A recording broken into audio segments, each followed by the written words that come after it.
Welcome to the 2025 NSAA Speech Championships Best of the Best. I'm your host, Dwayne Taylor. Today, you'll see champions from this year's state competition, and they are phenomenal in this phenomenal space, the new Ron Hull studio here at Nebraska Public Media.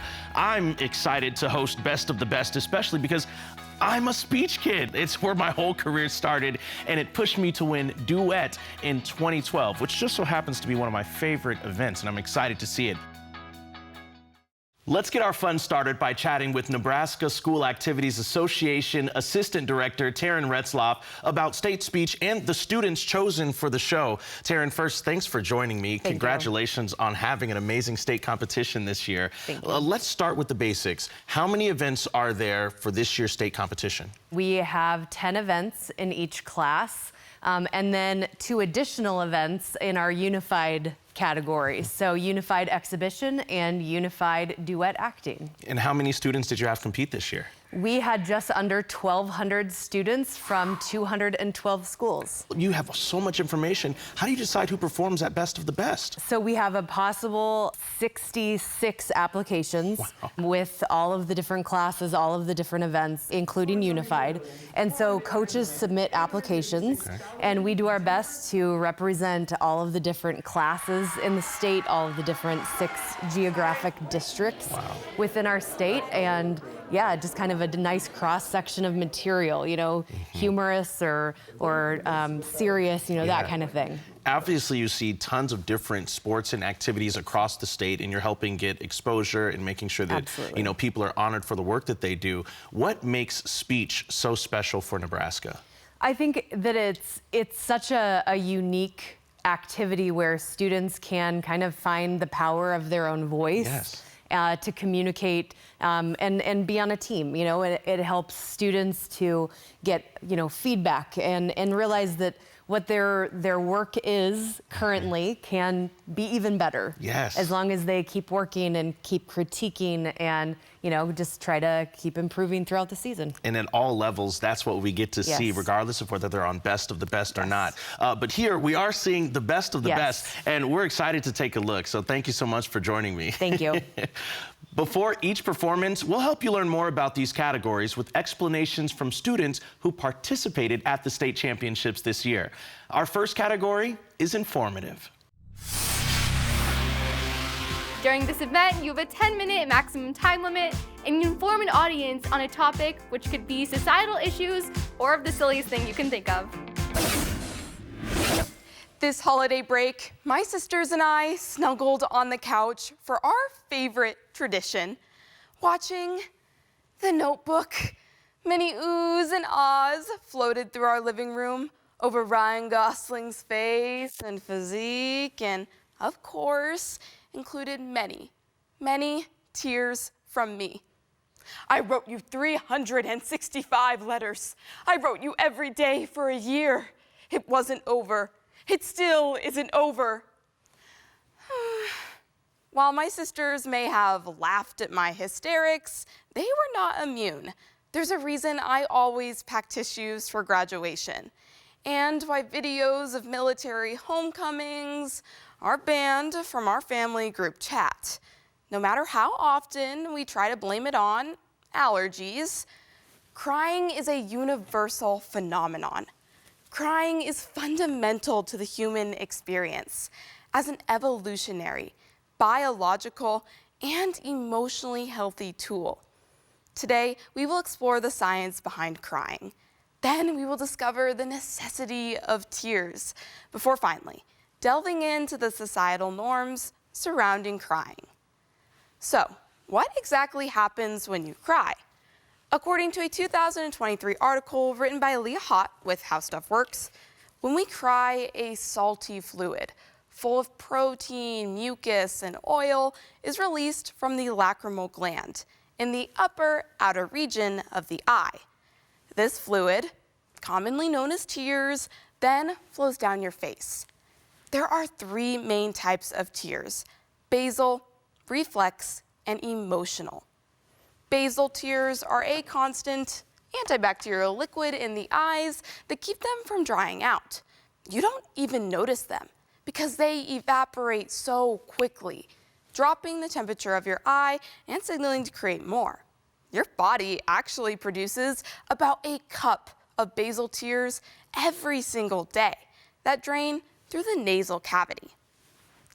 The second type of tears are reflex tears. According to a 2024 article written by Dana Smith with the New York Times, reflex tears are meant to keep away irritants, like dust or smoke. To do this, the sensory nerves in the cornea first communicate the irritation to the brain. It then sends hormones to the eyelids, which produce tears to remove the annoying substance. While all types of tears are structurally similar, reflex tears are more liquid. This may seem annoying when you're chopping onions, but reflex tears also provide the infamous no, I'm not sad. It's just allergies excuse that we are all so fond of. The third and final type of tears are emotional tears. According to a 2023 article published by the American Academy of Ophthalmology, emotional tears are entirely unique to humans, as we are the only species to cry due to feelings. When you feel emotions like sadness, empathy, anger, or even intense joy, they are first detected in the cerebrum. This triggers a release of hormones and boom, everyone is watching you sob when Bambi's mother dies. Let's face it, crying is frustrating, vulnerable, and can be embarrassing. But despite its gloomy reputation, it is necessary for three primary reasons. The first is stress relief. According to a 2024 article written by Lana Burgess with Medical News Today, when we cry due to stress, like not starting our speeches until a week before the first meet, those tears contain stress hormones and toxins. Some theorize that this type of crying releases those hormones, and your overall stress levels decrease. Crying additionally releases oxytocin and endorphins, which are feel-good chemicals that ease emotional pain. This is what gives you that sense of catharsis, and that's why sometimes you truly just need a good cry. The second reason is emotional support. Babies cry to get their basic needs met, to be fed, changed, and comforted. As adults, crying can allow us to meet our emotional needs. When we are vulnerable, we attract and can bond with other humans and gain support. This backs the theory that tears are actually an evolutionary response, created to raise awareness of emotional pain. Emotional tears are structurally thicker and are made to run down the face more slowly. This way, they are more likely to be seen by others and summon more community. The third and final reason for tears is pain reduction. When I was babysitting my nephew and he tripped, I dreaded the inevitable meltdown. However, a 2022 article published by the Cleveland Clinic explains that he was onto something. Crying can actually reduce the pain that we experience. Crying dampens our fight or flight response and permits us to relax. Slowing down allows the body to release endorphins, which are natural painkillers. So, if crying is clearly necessary, why do sociocultural norms attempt to limit its production? There's no crying in baseball. The infamous quote from A League of Their Own sums up society's generalized attitude towards tears. A 2024 article written by Doyu Balin with Psychology Today explains that as soon as we grow up and become aware of social norms, we discover that crying is viewed as weakness. Men have been bearing the brunt of this stigma for decades. Phrases like "buck up" and "be a man" are common responses to male vulnerability. In fact, if you type the words, "Is it okay for?" into a Google search bar, is it okay for men to cry? Is one of the top responses that auto-populates. But this shunning of crying men wasn't always the case. Our history is full of teary males. The Bible describes numerous crying men, with Jeremiah famously called the weeping prophet. Many Greek heroes like Achilles were still seen as powerful, despite their tears. The current stigma around male crying also isn't as prevalent in other cultures. The recent abdication of former Danish queen Margaret II trended on social media, not due to the queen's tears, but because of her middle-aged son, who cried multiple times throughout the day. Surprisingly, the public did not shame him for his vulnerability, but rather praised him for his authenticity. The current stigma around male crying is a direct result of the cultural view of masculinity. A 2017 study conducted by Hewlett Larson compared the views of masculinity in the US with those in Denmark. They asked a group of men questions about how manhood is achieved, maintained, and lost. Danish men were far more likely to use feminine attributes to describe the ideal male. Their most interesting find was that American men contrasted manhood to womanhood, while Danish men contrasted manhood to boyhood.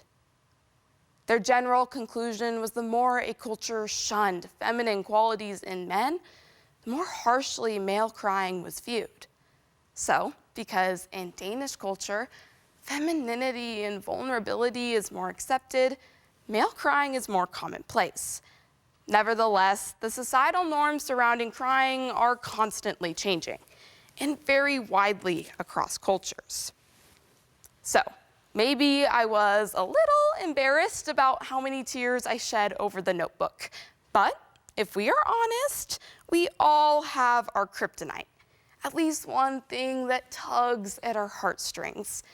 Crying is fundamental to the human experience as an evolutionary, biological, and emotionally healthy tool. Today, we explored the science behind crying. Then we discovered the necessity of tears, before finally delving into the societal norms surrounding crying. So, the next time you snuggle in for a tearjerker, embrace those tears and remember the true value of crying. I'm with Broken Bow's own Bryn Custer and her coach Morgan Harms. Congratulations, first of all, Bryn. That performance was phenomenal.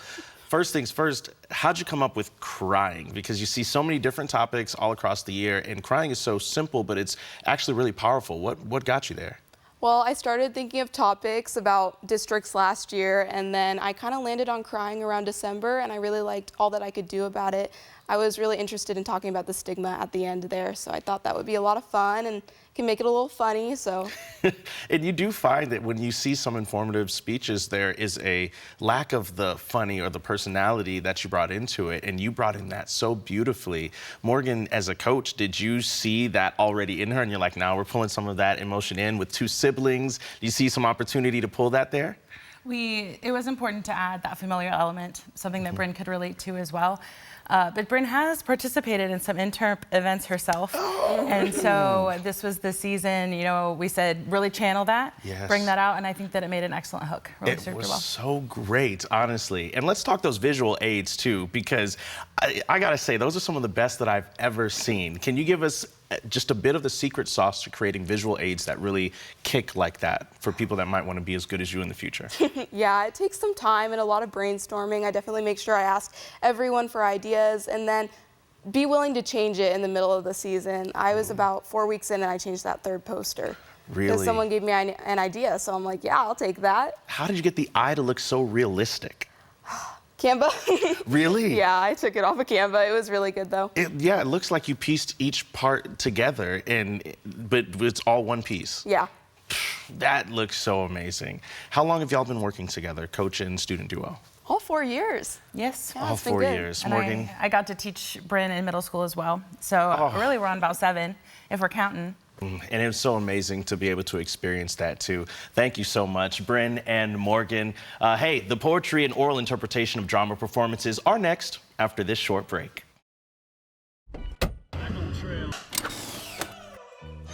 Why is it important to fill out your FAFSA? First off, It's how you apply for federal. state. And most college-based financial aid. It's easier to fill out than you think. Start college on the right track. You don't have to pay for college on your own. Education Quest is here to help. For more information, go to educationquest.org.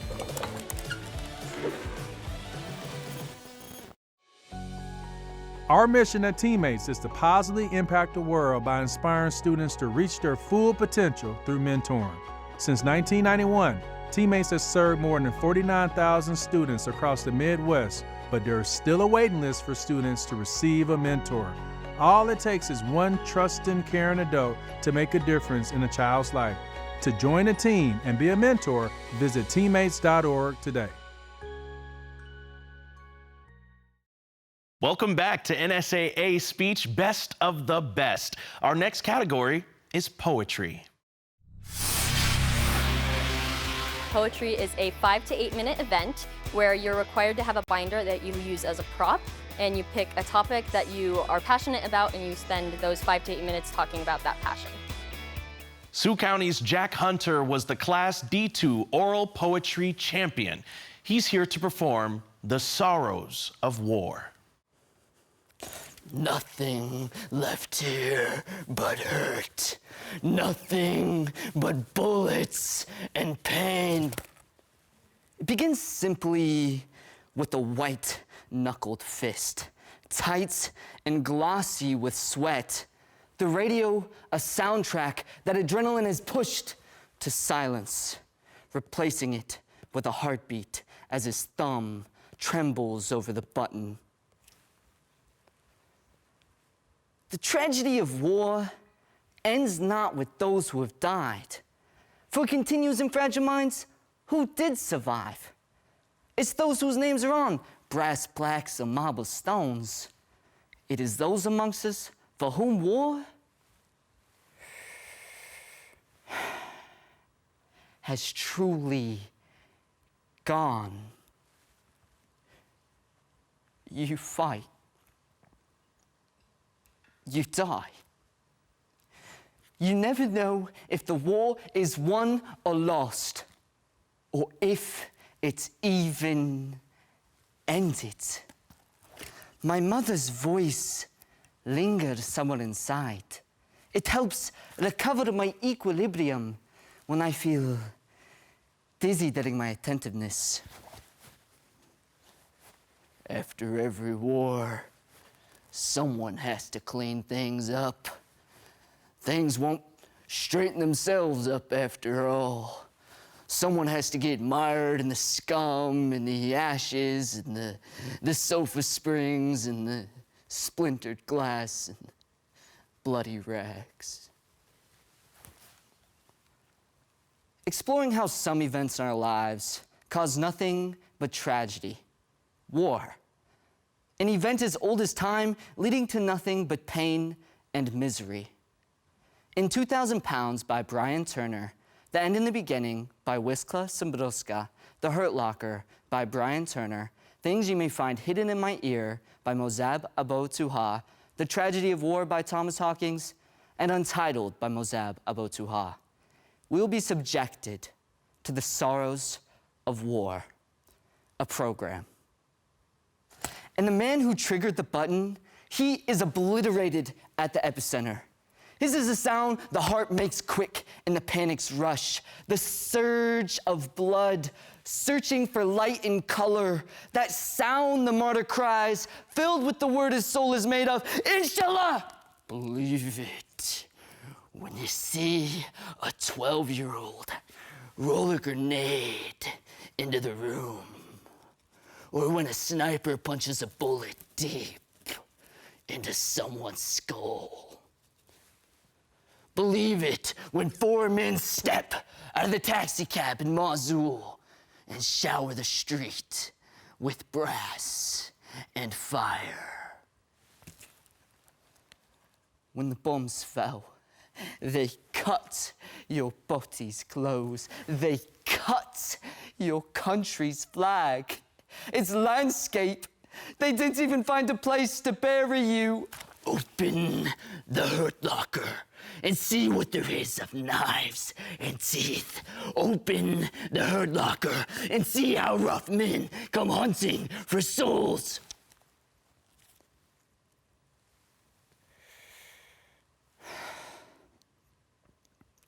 I am a soldier who will defend until the very end. But that comes at a cost. Keep a picture of me beside your bed. Just because I'm gone doesn't mean my love will disappear. I know I broke my promise to be here. The drone's buzzing sound, the lord of the F-16, the screams of bombs falling on houses, on bodies, led my ear canal of them all. Sergeant Ledoux of the National Guard speaks, but cannot hear the words coming out. And it's just as well. His eardrums are ruptured because it lends the world a certain calm.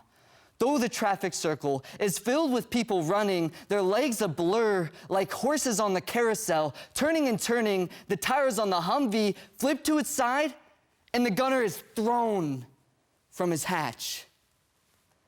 But he hasn't the strength to move as shrapnel's cut deep into his rib cage, and he will bleed to death in less than 10 minutes.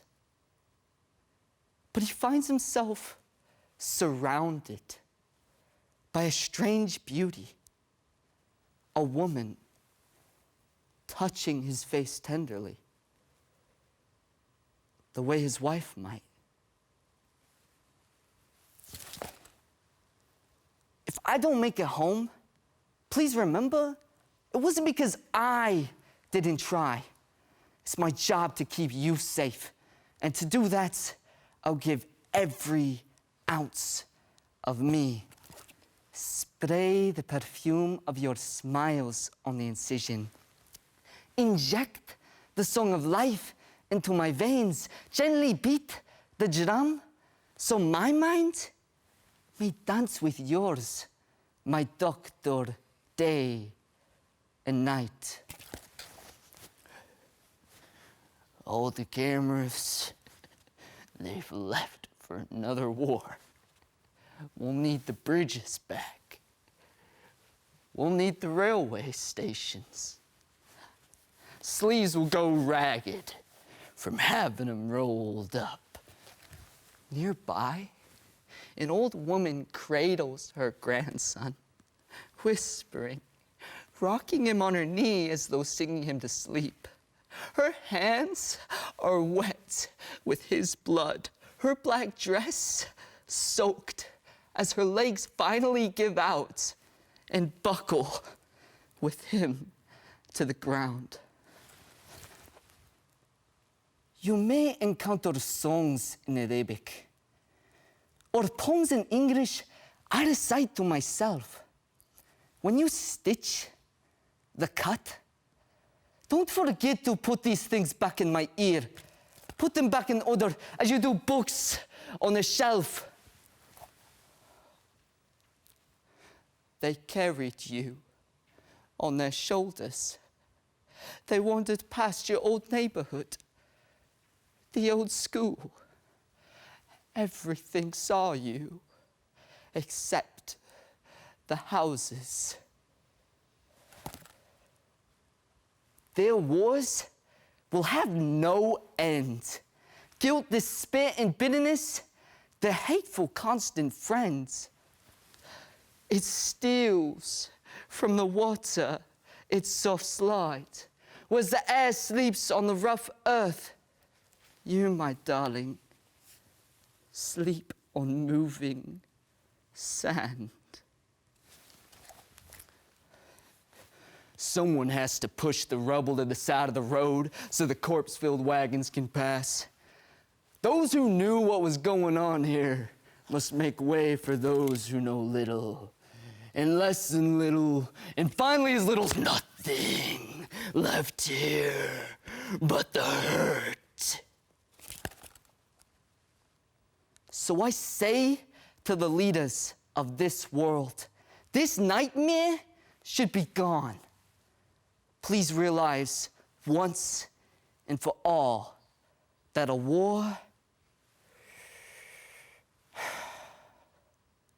is never truly won.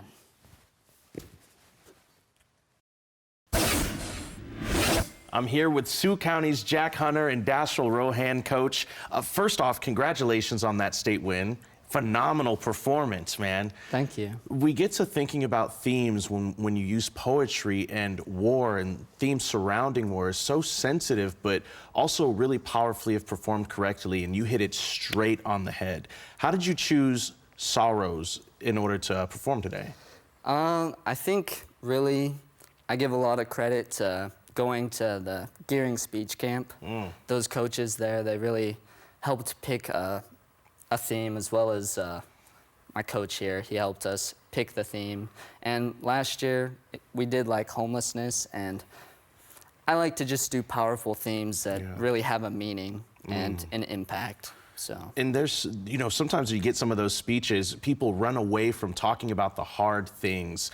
Dashiell, as a coach, how do you encourage your team members to run towards that hard thing and have those conversations that are needed? Well, what's important is that the kid pick the theme that they want to go with, especially as it relates to poetry, because poetry is personal. That's why I always think poetry is probably one of the harder events to compete in, because not only do you have to pick something that connects with yourself, but you have to get something that will connect with the audience and with the judges and with other people. And it's not so much about the judges, it's more about, I mean, a good performance is a good performance, and it will shine out. And I mean, he's got lots of talent, so I mean, it helped. You know, I mean, there was a stair step of his career of, you know, we just worked our way up through it and eventually ended up as state champ, so it was pretty cool. And you're a senior, right? Yep. Wow, tell me about how it feels to go from freshman year to land on the final stage senior year and win it all. It's really just crazy. Like, it doesn't really feel like it even happened, really. It's just, I don't know how to explain it. How long have y'all been working together? Well, for 4 years now. He came in as a freshman, and I saw a lot of talent there, and I thought, you know, that's another thing too from that point is you know, went to NSCTA convention in Kearney and got some help, because my forte from coaching is probably more like extemp and persuasive speaking platform type events. And it was like, you know, I have a talent in Interp, I've got to get some help, and those people helped. And, you know, we've just used the community of Nebraska speech to help and, you know, show that we can be the best we can be. Wow, and you talking about that, and you talking about the Gearing camp, honestly, the community here is what's so important, and it seems like you as a team and as a performer, you really embrace some of that. Can you talk about how that community has really helped the entire team too? Yes. Oh, go ahead. Yeah, I was just gonna say, really, the community, like, everybody wants to help each other. And speaking is not always the most comfortable thing, so a lot of us can recognize that and help each other to be the best versions. Dashiell? No, and I think it helps too. You know, just over a period of years, you get experience, but then you also, you know, learn things, and you see, you know, good interp and how to work with it, and, you know, whatever event you're in. And I think, you know, certainly, you know, there's just a certain, you know, ability to look at the poems that you want and everything else, and it really did help.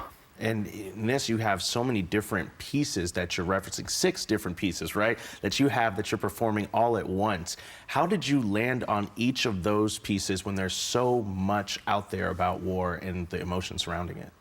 Well, a lot of it had to do with, like, the current conflicts that were happening, like in the Middle East.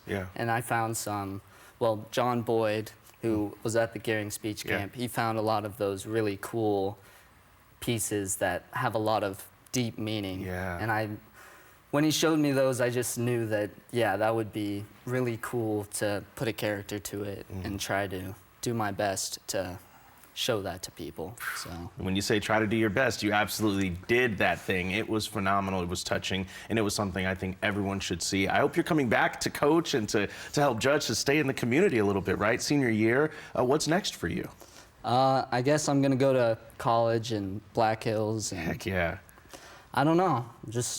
I take it day by day, I guess. Man, well, I tell you, from all of us in the Nebraska speech community, your performance is amazing. Your dedication to sharing those hard stories and enjoying them is obviously one thing that we need to continue doing. So I really hope you keep coming back. Congratulations on your success, and thank you so much for joining me today. Thank you very much. Thank you. Our next category is oral interpretation of drama. OID, or oral interpretation of drama, is an event with 3 to 5 people in it. You are not allowed to touch each other. You can use books and boxes.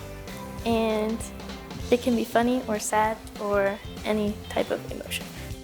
Here are Plainview's Ty Diedrichson, Jackson King, Carter Lingenfelter, Harrison Thor, and Reese Fromm with their winning Class C2 oral interpretation of drama speech titled Escanaba in the Moonlight. Hello, hello, hello, hello. Is this the Sodi Deer Camp? Yeah, founder. The world famous Sodi Deer Camp? The one and the same, but you're late. Late? For what? For the greatest time of the year. You betcha. It's getting to be that time of year, eh? Hey! Yabba Deer Hunter, how do you do? I got this deer hunting rapping tale for you. I'm so excited. It's my favorite time of year. I love to freeze my buns, chasing trophy deer. Got this great big gun, cause hunting is my life. It's my chance to drink beer and get away from the wife. Well, I was sitting in the swamp on a 3-day drunk. Wind's blowing 45, temps 30 below. We was freezing to death, then it started to snow. So I walked out for New Ridge, heading for the truck, and that's when I seen a deer. The 30-point back. The 30-point back. The 30-point back. If you aren't familiar with some of the great legends of deer hunting, have I got a buck story for you. In fact, I guarantee right now, you ain't gonna believe it. You're gonna walk out here saying, I don't believe a word he just said.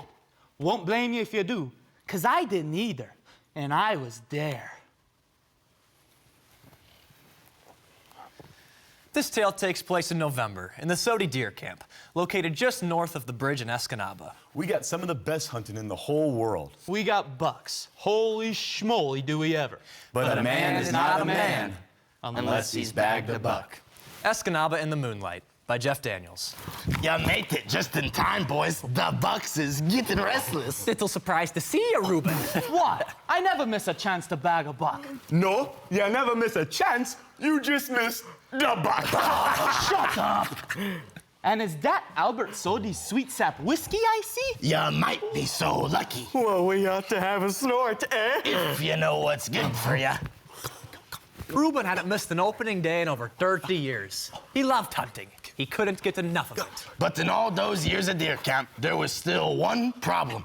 Ruben was waiting to bag his first buck. He is, as we say, without venison. Woo! Give me that. That's enough. Damn, kids. Is this Evan or is this Evan, eh? Hey, I think I look forward to opening day of this season more than any day of the year. Well, who doesn't, eh? It's a Christmas with guns. Sure, Christmas with guns. Woo, I like that. And I don't mind telling ya, I'm feeling real lucky this year. Pass some of the luck over this way.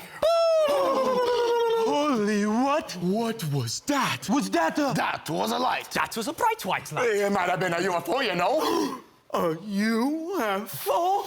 Don't you mess with me, Remnar. It was a sighting. We seen a sighting. Let's go check it out. All right, there's a few more things that need to be explained. First thing is, there's UFOs. They exist up here. They do. Bubba McGinnis claims a bright white dish come above his outhouse one night and just hoovered right above him. Woo! Bubba was for sure they was about to take him away. If you knew Bubba, you understood why they passed. I ain't sticking around for no satin. Not again. No, I ain't. But that Jimmy here was a different story.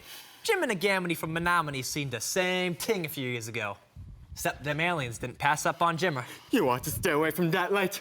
I'm warning you. Jimmer here was abducted. It's the truth. Look away from the light. Yep.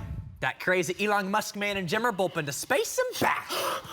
That was crazy, eh? I'd never seen such a bright light. I'm warning you.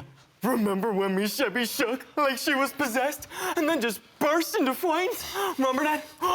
Jimmer, calm down. Just calm down, okay? It was probably just a flat tire. Flat tire?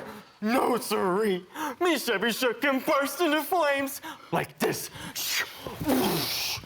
Jimmer, I think you set your Chevy on fire yourself. What? The Chevy set itself on fire. Then kaboom, boom, boom, boom. How many times you been abducted, Jimmer? 6 times. 66 times. Holy moly. Now that's a world record. Ding! Did you know that every time a bell rings, an alien gets his wings? What? I don't think that's how it goes. Something weird is going on here. That's what I've been trying to tell ya. Well, you better not be changing my luck, because I plan on bagging the biggest buck again this year. What you talking about? I shot the biggest buck of anybody sitting in this room. Oh, when was? A 30-pointer with a weight of 185 pounds. Are you sure you didn't shoot a cow? Would have been a state record if I'd felt like reporting it. Well, make sure there's a pencil handy when I come down from the ridge tomorrow. There's gonna be a new Sodi record holder, eh? You're hunting the ridge tomorrow? Hunting the ridge? Well... You mind if I hunt with ya? That's not a good idea. I's hunting the ridge too, so there's no room. The ridge is 5 miles long. I know that very much so, and I plan on hunting every inch of it. You know what you should do, eh?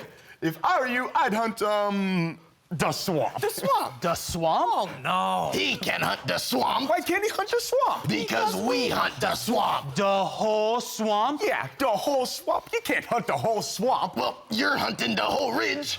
Yeah, but I got Jimmer. Listen, if I was you, I'd go out and hunt by, the road. Out by what road? M35. Oh, M35. M35? That's the state highway. Deer love the highway. Oh, now that's true. I hit one just last week. I'm not gonna hunt the highway. Are you sure? I think I might be missing an opportunity here. In fact, I might give it a go there myself, depending on how my luck goes up on the ridge. Oh, is that right? You're all scared to death that if I hunt anywhere near you tomorrow, you won't even see a buck. Oh, I don't want to get involved with this. Jimmer, calm down. You're gonna give yourself the headache again. Now, that's not true. I want you both to look me right in the hairy eyeball and tell me you don't think I cursed. Go ahead, tell me. I don't think you're cursed. Remnar, I don't... No, don't think I don't hear the talk when I walk down the streets of Escanaba. I got ears on both sides of my head, whispering as I go by. There goes the Mother Teresa of deer hunting. Look, Mommy, there goes Bambi's best friend. Here, take this knife. What's this for? Just go ahead and stab it in my back, would ya? And while you're at it, give it a good twist. Well, won't that hurt more? Oh, give me the dang knife and get the hold of yourselves. What the? That was the strangest thing I've ever heard. And I've been to space. Maybe we ought to pack up and... Don't be so lily-livered, yeah? Calm down. Just here, try to take a swig. Shoo! A little heavy on the sap. What you talking about? Jimmer's right. A little heavy on the sap. I'd say just drank from a bottle of maple syrup. Give me that. Dang kids. You mean to tell me we're in deer camp without whiskey and there's a UFO in the neighborhood? And me Chevy shook and burst into flames. If I didn't know no better, I'd say Reuben Brothers cursed the whole camp. What? And what the heck is going on?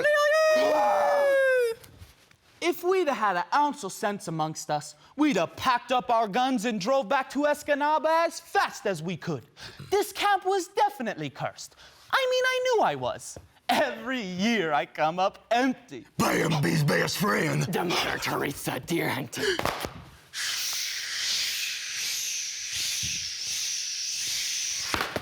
Well, you'll never shoot a buck if you keep thinking like that. That's my friend, Wolf Moondance. Before I come up here tonight, he tried to change my bad luck into good luck by trying a special OG Biwa tradition. Here, Drink this. What the heck is it? It's a special recipe to give deer hunters good luck. What's in it? Some blackberry juice and honey. Sounds and good. The gizzard of a squirrel. Some straight moose sweat. Thank you, Wolf Moondance. You's a true friend. I could never... Enough. I was more than willing to drink the potion. I couldn't take another year of being called the Buckless Ooper. But I was saving it for myself until all this started happening. Then I decided it was time to share with everyone, to break the curse. But everyone wasn't as thrilled as me to try. You want us to drink what? Now, wait a minute. Don't tell me we got to strip down to our skivvies and dance around the table like last Thanksgiving, cuz. No offense to your wolf dance friend, eh? But if that's what I got to do to get a piece of turkey over at your place again, I'll see you at Christmas. No, you don't have. Thank gosh. All you gotta do is drink this potion. I'm not drinking nothing but my whiskey. You mean like a magic potion? Just so we're clear on this point, I don't need anything to change my luck. I'm just thirsty enough to drink anything. Is it tasty? How about a toast? Wait, I have to do a little thing. You have to do a little thing? Yeah, an incantation to make the potion work. Oh, what? My friend Wolf Moondance told me to do this. Cacao! Cacao! Cacao! Aho! Aho! Aho! Department of Natural Resources, open up! It's the DNR! I'm so happy you're here! Come on in, officer. Please. Please, call me Ranger Tom. I came to warn you of some strange happenings in the area. Evidently... Ranger Tommy won't believe the night we had, eh? Me Sheppy shook and burst into flames. And the whiskey went sappy on us. And the voices, eh? Lots of voices. Yeah, the voices. Wrong with Ruben. I knew it was no good idea to be drinking blackberry juice and moose sweat. Look at him, he's cursed. I don't think so. I'll take care of this. What are you doing there, eh? Stand off to the side. I don't want to hit you.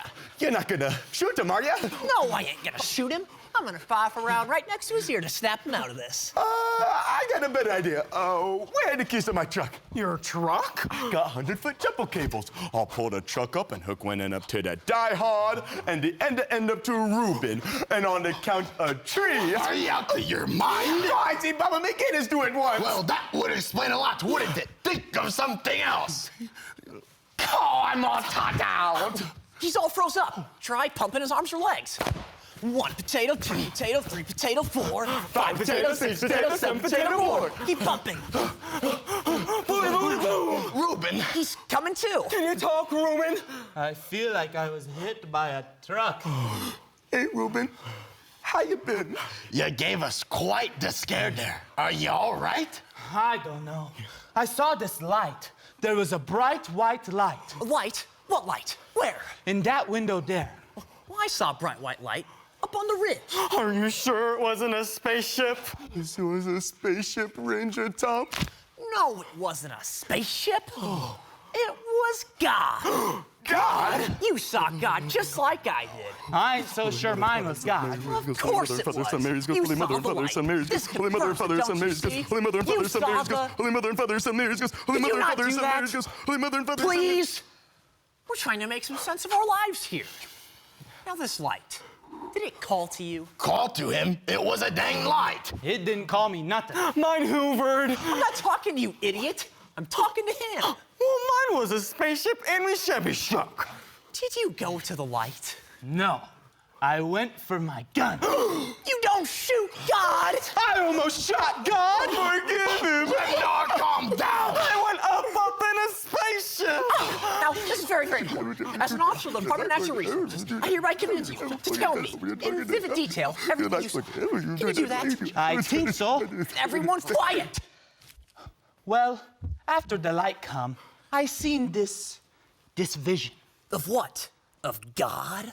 Well, if that was God, then he's a buck. Oh, what? He's seen a buck? A buck! He's seen a buck! With the nose of a woodchuck. Huh? You people. You're ridiculous. I'm not even filing a report. They'll all just laugh at me. Again. He was a nice guy. Now, Reuben, you know, bucks don't got little woodchuck noses. Well, this one did. And it had teeth, just like a great northern pike.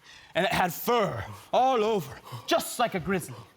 Though it wasn't as big as a grizzly, but that might have been because it was part woodchuck. I don't know. I'm still a little foggy on that. But I think that the wood buck was trying to tell me something. There's no such thing as a wood buck. Reuben's officially lost his mind. I think Reuben saw an alien. Now I know what you're thinking. This tale I'm telling is nothing but a crock. But it's the truth. That's how it all happened. Reuben's potion must have worked. When the sunlight come up that morning, it shone through the window, and it was Reuben's light. And then the buck come, and oh, what the buck he was. Get out the sody log and start writing down for all posterior, Pop. That buck is as big as a house. Got a nice rack on him. Shoot him! I can't! Whenever I get my gun up, I just shoot the damn buck, Reuben! I got him! Thank God! I'm here with a couple of the Plains View crew. We've got Ty and Reese and Coach Michelle Mosel here. First off, congratulations on the win. That OID is hilarious. I hear that you're all seniors. Yes. Yep. And you've been doing OIDs together for the last 4 years. Can you talk about the kind of work that you have to do together to get to that level of consistency? Yeah, you really got to build a lot of chemistry. We're all pretty good friends together, so I'd say you just have to work together, build chemistry, kind of know what the next person's going to do next and just kind of feel around it. So, and you know, I like how you say you have to feel around it, because often in performance we try to be absolutely perfect. And as you know, there's no absolutely perfect, right? There's always a little tolerance in there for the shift in someone else's personality for the day. Reese, can you just talk a little bit about how you all support each other and let each other have those weaker moments and someone else picks you back up? Yeah, for sure. Well, going back to our first performance, it was not anything near to what we have been at the state championship. So going from that to this, we really just started working hard and we really got the hang of it. And now we're here, so it's really cool. Michelle, can I ask you, are you the acting coach as well? Were you helping them? The way that the people that weren't active were also just, like the hand thing, that was massive for me. What got you to that level of specificity? That's the right word, specificity in their performance. Actually, the boys are an incredibly talented group. Wow. And they come up with a lot of stuff on their own. They generate a lot of ideas, but we play with things. We study it. We study the script. If something feels like it needs to be filled in, you have to figure that out. So it's just trial and error. Absolutely. Not everything works, you know, and you learn from mistakes, so. There's so much of OID where you see people get there and they perform the script as is. And you said you find things in there that fit. Can you all talk a little bit about some of your favorite moments from your piece that you saw and you're like, oh, we can create this out of that? Yeah, I'd say probably the Wolf Moon dance part. We had a good idea we had what to do with that, so we kind of figured we could have a little fun with that. And then when we drink the potion and I kind of spaz out up there, I kind of freestyled that right away and kept going and adding on to it as I went. So that's spazzing out. I was like, how are you continuing to do that? That was just incredible. Michelle, you've coached them for 4 years, yeah? Talk about the whole group's progression from, you know, freshman year all the way to now, and they're all seniors. Well, it's hard to talk about, you know, 4 years ago because I didn't pay very much attention to them, all right, because they were just freshmen and they were kind of in the wings, and that's the way it goes. They really developed in the last 2 years, and they developed in play production as well, and they were very strong actors there. I would say it's a once in a coach's lifetime group.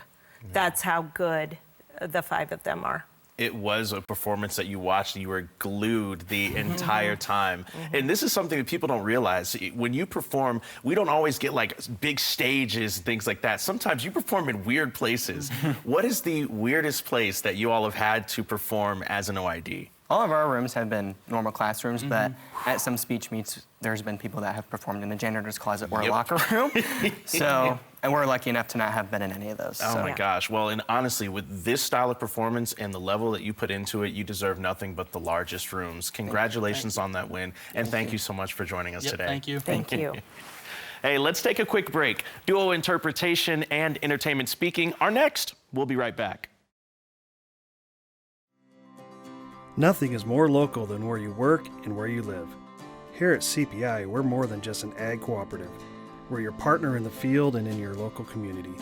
We strive to provide farmer-first customer service every day in our grain, agronomy, energy, and feed divisions.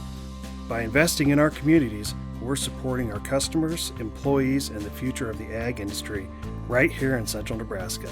CPI, making local matter. Sudden cardiac arrest is the #1 cause of death in students involved in activities. 7,000 adolescents lose their life annually due to sudden cardiac arrest. If defibrillation through an AED is administered within the first 3 minutes, survival rates increase to 74%. If an AED is used within the first minute, the survival rate rises to 90%. For every minute that passes without defibrillation, survival rates decrease by 7 to 10%. Are you and your school prepared? Life can move at a pretty fast pace here in Nebraska. From lights on to lights out, there's no stopping our work ethic. That's why at Nebraska Public Power District, we take pride in keeping you going. Pride in knowing that your power grid keeps electricity reliable and ready for that exact moment when you need it. We take on the challenges 24/7 because electricity is the lifeblood of your day, and powering your day is what motivates us to do our very best. NPPD, powering our state, empowering your life. Welcome back to NSAA Speech Championships Best of the Best. 2 more great performances are next. First up is duo interpretation. Today we're explaining duet. Duet acting is a speech that involves 2 people ranging from 12 minutes. Make sure you find a partner that you like, as it is allowed to be physical and you are touched, meanwhile in others you cannot. You can pick from a various amount of scripts, from serious to humorous. Yeah. Riley Schwartz and Harmony Banwo of Millard North are the Class A duo interpretation champions. Here is their winning performance, titled The Hate You Give.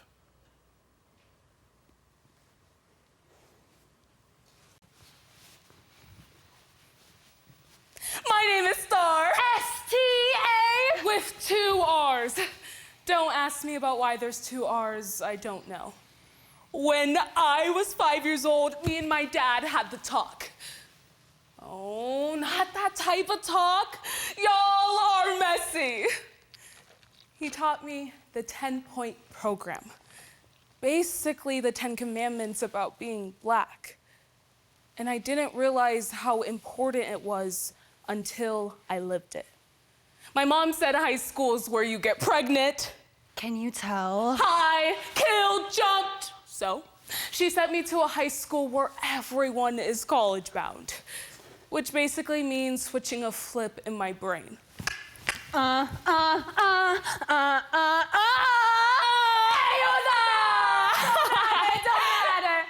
you doing, girl? I'm doing good, but I just saw him in the hallway today. Basically, William Starr doesn't give anyone a reason to call her ghetto. And I hate myself for doing it. Let me at him. I'll kick his ass. Haley? No, I'm serious, Star. You have my word. Oh! Haley must have watched Straight Outta Compton. Again. Last night. You get what I'm saying? So, you gonna Taylor Swift this? She doesn't even rank on the angry girlfriend scale anymore. I'm gonna Beyonce! His butt! His butt! Thank you, Beyonce. School is the best thing about being Star 2.0. And sometimes, that's all I ever want to be. Don't ever forget that being black is an honor.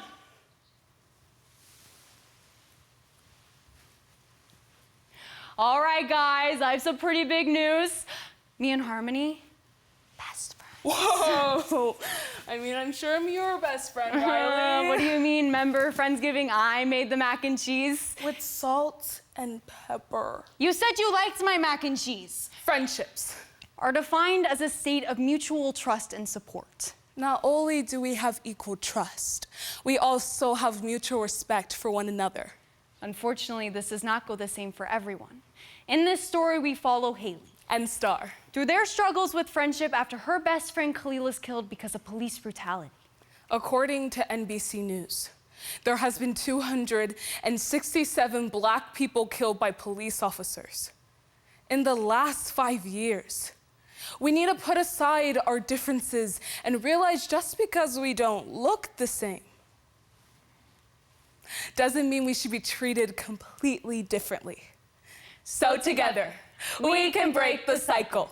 The Hate U Give by Audrey Wells. THUGLIFE, which basically means what society gives to us when we're younger comes back to bite them when we grow up. 17-year-old Black teenager shot by a white police officer Saturday night. New information is being released regarding the short death of Khalil Harris. Dashcam footage shows where the officer thought he was reaching for a weapon shows it was not a gun, but a hairbrush. Now when it happens, don't act mad. You gotta look calm. Answer their questions, but don't answer anything that might get you questioned. Hello, I am Detective Gomez. Sorry. Please, take a seat.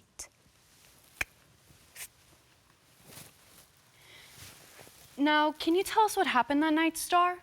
Cleo and I went to a party together. Witnesses at the party state that there were gunshots. Did Khalil have anything to do with it? Khalil and I were together when the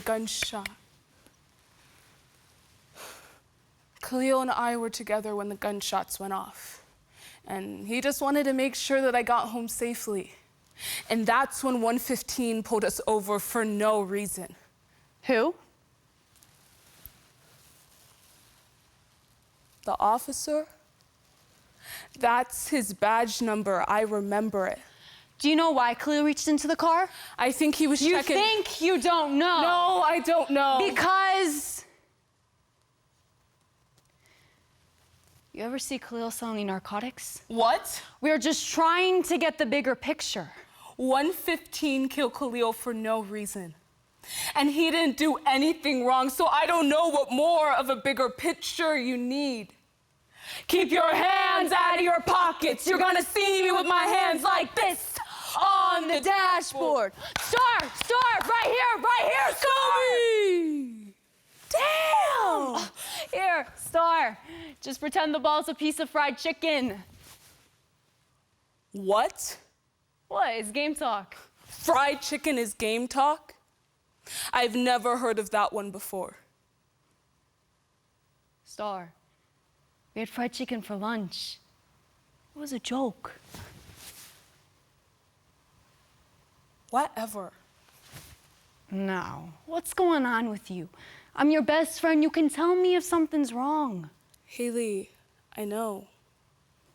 Here, it's okay. Let's get out of here. Why, what's going on?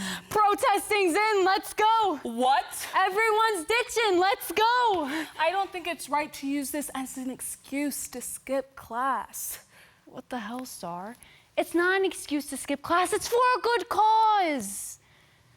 That also happens to be a really good excuse to skip class. This isn't right. Who else is gonna speak up for our people? Our people? The police get all nervous if you move, which can get real dangerous, but you keep your hands where they can see them. You haven't said more than 5 words since I got here. I'm talking right now, aren't I? What, so I'm tripping? Star, you need to talk to me. Haley, nothing is wrong. Whatever. Here, let's just watch some TV, huh? Wait, can you go back? Officer Brian McIntosh Jr. My son was on the service for 5 years. They have painted him out to be some sort of monster he is not. anywhere. He can't do anything. My son is not a monster. Oh my God. That poor family, I can't even imagine. Haley, what are you saying? I mean, his life matters too, you know. Haley, you can't stay here if you're gonna be talking like this. You serious? You know what? Never mind. Oh my God. Unbelievable. Seriously, you know what, Star? I don't even recognize who you are anymore. You don't have to kick me out. I'll leave on my own. How about that? Haley, you know I have to speak for Khalil.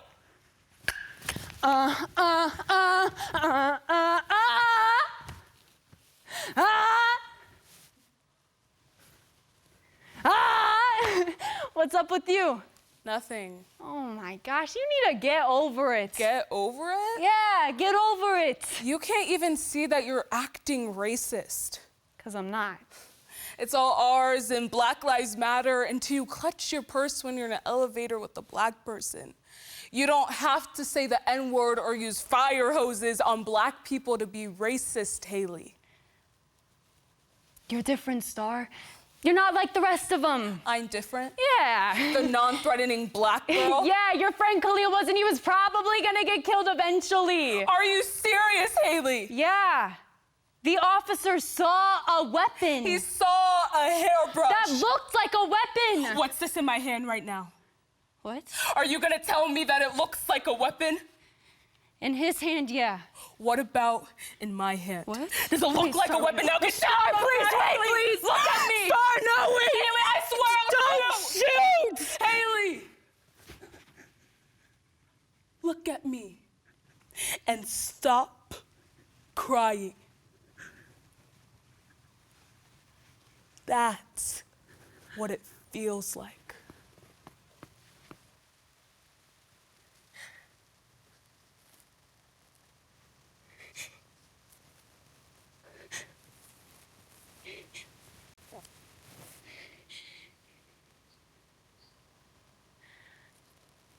You know, ever since that night, Star, you've changed. You don't know me.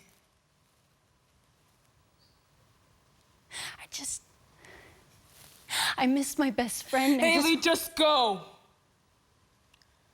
Just go.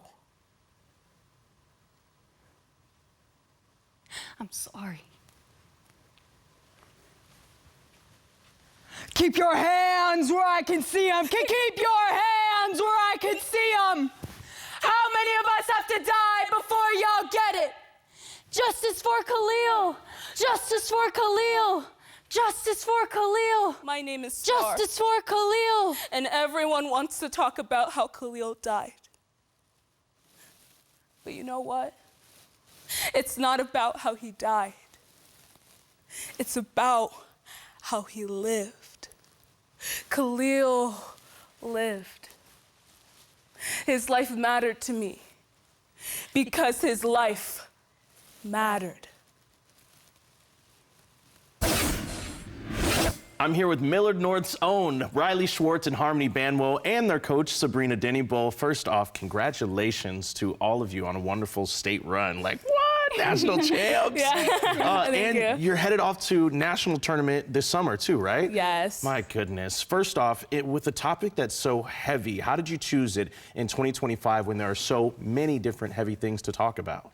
So when we first decided on this script, I actually promoted it for me and Riley because me and her are pretty good friends, and I was like, this would be just like kind of like a serious but then also kind of like fun, relatable for like teenagers. Yeah, and Riley, for you, how does it feel to step into this script? There were some moments in there where you probably had to play a part that you don't actually feel and believe.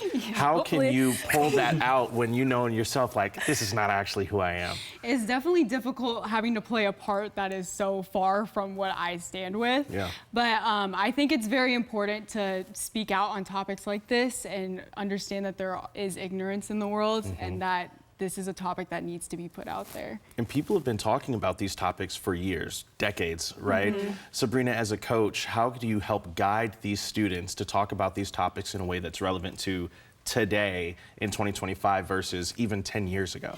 Yeah, I think that the most important thing about our activity is that it gives them that avenue to talk about those things that you care about. And unfortunately, things that are decades old are still current. You're right. And so I think picking literature that's a little more current and set in the really like what's happening now times with some, you know, relevant humor to throw in there and to make it identifiable helps with that. But you're right, we're talking about an old issue because it's not a solved issue. Exactly. Let's talk about the trust that you all have to use, because if you notice, like, they didn't look at each other during that performance, and that's a part of the magic. Talk about how much you have to practice for those that are watching and they say, I want to be on that stage one day. Talk about the practice that goes into developing a tight performance like that. Yeah, it's definitely, we have practice as much as we can. There's definitely a lot of trust, especially with different ideas, like coming together with the different ideas and coming out with a central idea is really like I love about Duo. And just like keeping an open mind in general. But I think if you have the hard work and you put it towards, you can do anything with it. There were a lot of those moments where it was like the sync was really on and you had to pull those out. How did you come up with those moments? So like when we first started doing blocking, like me and Riley were on FaceTime, we're like, okay, like we need to lock in, we need to make sure we're doing our best. And like we would like take like the most like craziest ideas and be like, okay, we need to like cut it down so it can fit the script. And it's just kind of like not being too serious about it, like trying to do things that like might make you uncomfortable, like especially like when we're doing like the basketball scene, like, like I was like, what?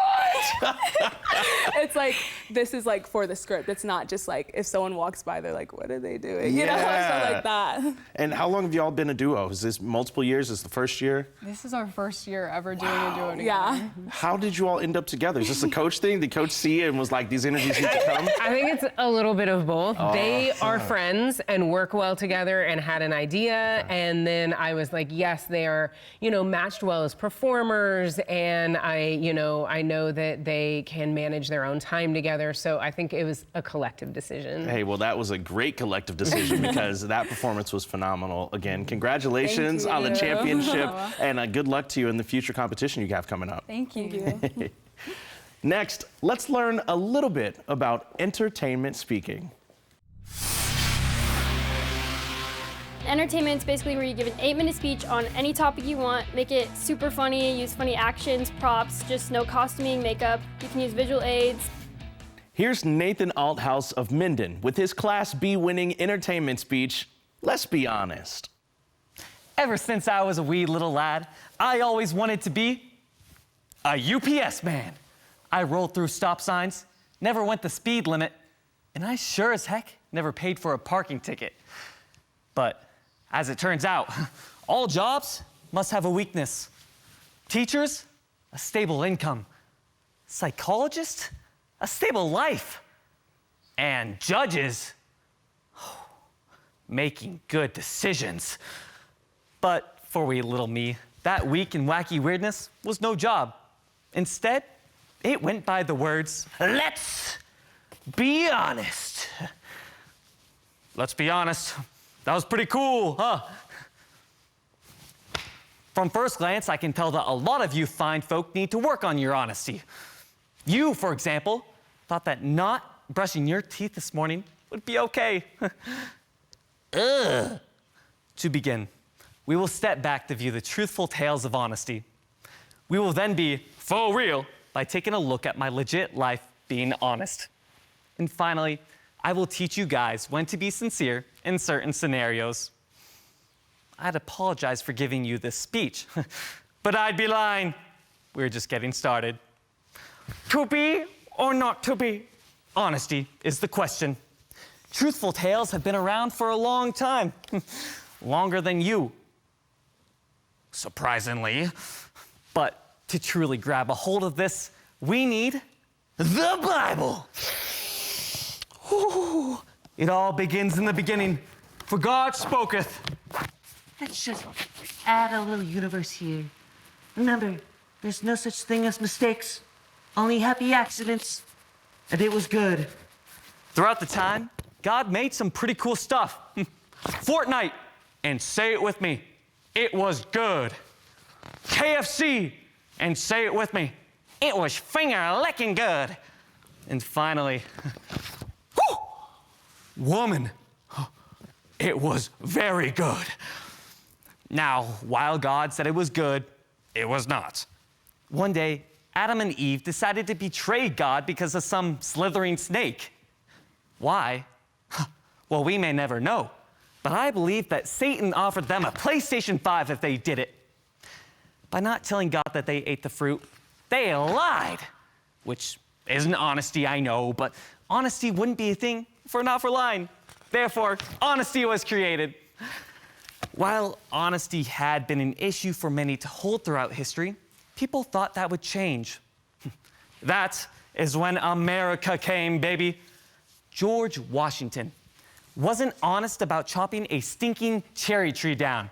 He hated the word eco-friendly just as much as Britain. Abraham Lincoln, also known as Honest Abe. How'd he get the name? By being honest. Duh. Last, and certainly least, is my boy, Bill Slick Willie Bubba Billum G. Clinton. Do I need to say any more? Now that we have seen a thorough history of honesty, it's time I showed you how honesty has affected my existence. Throughout my legit life, I've lived by a quote. Honesty is not cheap, but I can afford it. That's right. Whenever people ask me why I'm so poor, I just tell them I have a lot of honesty. And if you think I misinterpreted it, well, yeah, I did. The point is, I was born at a young age. Starting so young put me at a disadvantage. So I figured living a life of honesty would make up for it. While other kids use mean, mendacious motives to get 15 extra minutes of TV, I use truthful, trustworthy techniques to give all the love back to my parents. Don't believe it? Well, guess how many times soap was put in my mouth? 13! I swear I didn't just lie. How many times did I have to drink vinegar? 67! It must be thinking of your age. And finally, how many times did I get spanked? Precisely 0. And I would never lie about that. Now, after my kid days passed, I grew up. I know, tragedy. But being so old opened up my eyes to an honest truth. A girlfriend! Turns out being sincere can get you a sugar boo. Now, one day, she asked me, do these jeans make me look fat? That's a question. So what did I do? I combined a truth with a lie. I told her, they make you look like if the Hunchback of Notre Dame and Lizzo had a baby.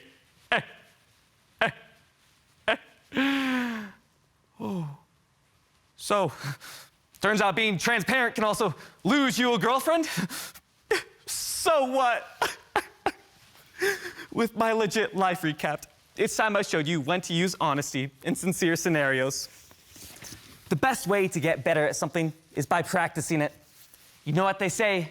Practice makes puffery. And no, I honestly don't know what that word means. But if you guys want to be as frank as Honest Abe, it might take a top hat and a lot of work. Allow me to show you my brand new Openness Odyssey operator, also known as, this bad boy knows exactly when and where you should be honest in 3 sincere scenarios. Let's do it. Scenario 1, your kid comes home from school crying. He says, a kid told me that Santa Claus is fake. What do you do? That's correct. You should be honest and say, of course Santa Claus is real. If you don't believe in him, you're a communist. Scenario 2. You're on a first date with a girl you met on an online dating app. At this point, you've only lied about a few things, including your age, your height, your citizenship, your entire life. when she asks you why you lied, what do? Bingo, you lie again.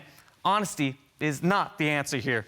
You just nonchalantly say, I may not have guns, and you may not be the one, but hun, you've got some crazy buns. Oh, scenario 3. Your great-grandma just made a crunchy carrot jello that looks a little less like food and more like the cause of COVID-19. Now, should you be honest about her subpar baking, or should you just lie and eat that terminal disease? That's correct. You should be honest.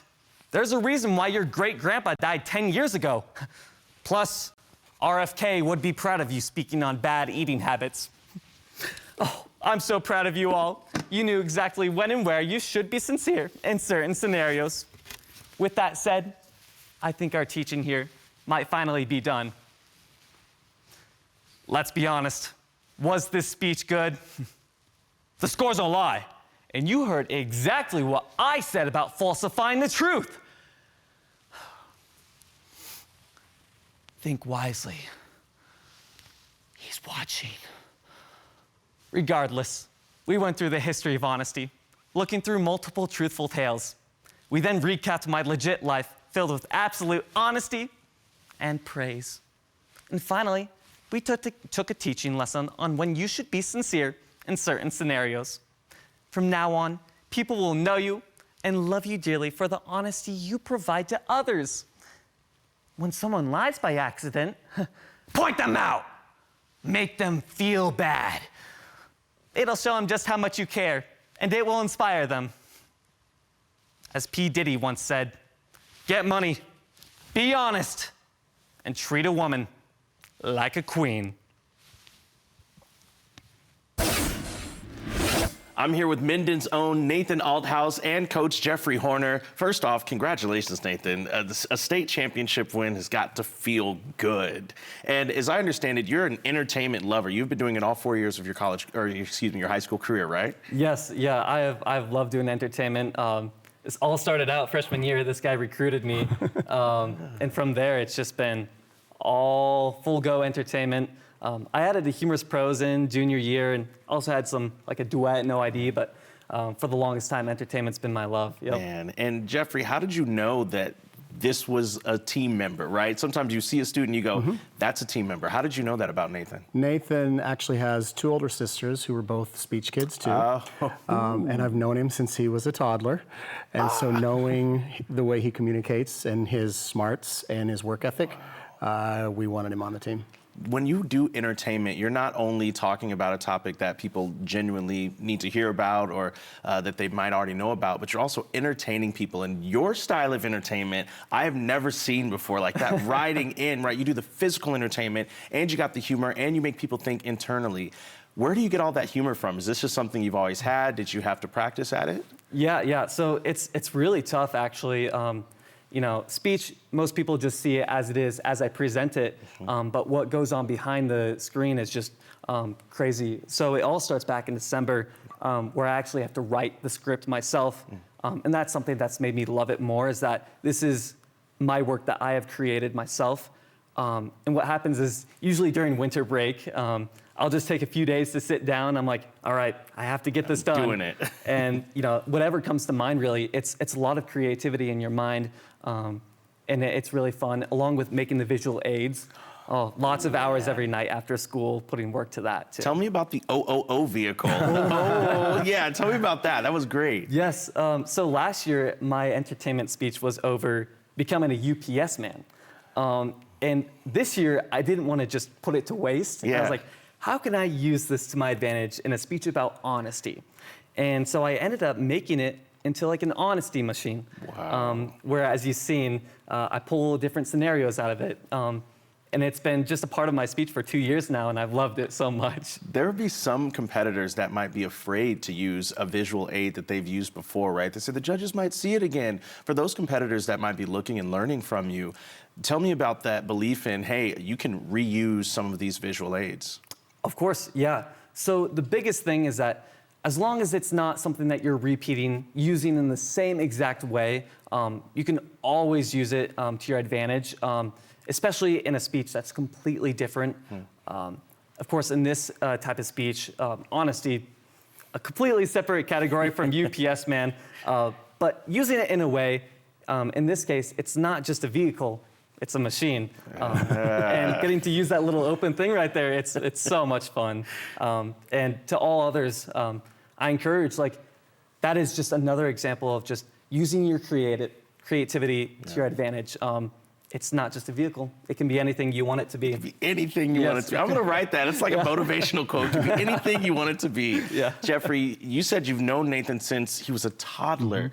Can you talk about seeing him progress as a human being and a competitor from that time to winning a state championship? I mean, I guess that's the condensed version. Right. But no, still. he is just a hard worker, very talented, determined, and just a pleasure to be around. And so coaching him has been a dream. He's just been a fun kid all along. So wow, you can really tell that relationship is solid, and that performance was amazing. Thank you so much, Nathan, and congratulations and good luck in the future. Thank you. Hey, thank you. We'll be back with unified speech and extemporaneous speaking performances after this short break. Have you ever driven past these fields without knowing the story they hold? Grown with care and harvested with precision, Nebraska soybeans are where technology meets tradition. Today, soybeans are key ingredients in our food, our transportation, and products around our homes. And tomorrow, the possibilities are endless. So, the next time you pass these fields, remember the power packed into every pod. Our mission at Teammates is to positively impact the world by inspiring students to reach their full potential through mentoring. Since 1991, Teammates has served more than 49,000 students across the Midwest, but there is still a waiting list for students to receive a mentor. All it takes is one trusting, caring adult to make a difference in a child's life. To join a team and be a mentor, visit teammates.org today. Welcome back to 2025 NSAA Speech Championships Best of the Best. NSAA Assistant Director Taryn Retzloff is here with me again to talk about one of the newer categories, Unified Speech. Yeah, so Unified Speech, this is the third year of Unified Speech in existence in Nebraska. Nebraska is actually the first state association to offer unified activities at the state level. And we currently have two categories. We have Unified Speech Exhibition and Unified Speech Duet Acting. Wow, these are phenomenal ways to get our entire community involved, so thank you so much. Here's Carter Dittmer of Class A Bennington. His Unified Speech Exhibition performance is titled The Titanic. If I pause, I'm doing it for dramatic effect. And that was just the tip of the iceberg. This probably is something that the people on the Titanic said on the Queen Faithful Night. It sank. The Titanic was an incredible famous ship that dramatically sank on its main voyage to New York. Unfortunately, it did not get there. Today, I'm going to inform you as well as help you understand what Titanic victims and survivors felt on that fateful night in the ocean. First, we will steer the ship wheel to the history of the ship. Next, we will put on our Sunday best to describe what life was like on the ship. And we will sound the emergency signal to describe the evening when the ship met its ruddy grave. To start, I want to tell you about the history of the ship. The Titanic was over 800 feet long and over 90 feet wide. It weighed tens of thousands of tons. If the Titanic had not have sunk that night, it could have survived to be 120 years old. First launched on April 10th, 1912. A few days later, we all know what happened, unfortunately. The Titanic cost $7.5 million to build, which would have been $190 million in today's money. The material were iron rivets and steel plates. Almost 35 feet of the ship was underneath water. It weighed tens of thousands of tons. On its top deck, it had 4 long smokestacks that stood 62 feet tall and had a diameter of over 20 feet. Imagine that. According to 5 Minutes history, only 3 of those giant smokestacks were functional. The 4th smokestack was accordingly only a fake and was used as a first-class smoking room. It was designed by Thomas Harland of the Wolf Company. It was designed more for comfort than for speed. Different from most Atlantic liners at that time, Harland and Wolff started to build the Titanic, and construction began in Ireland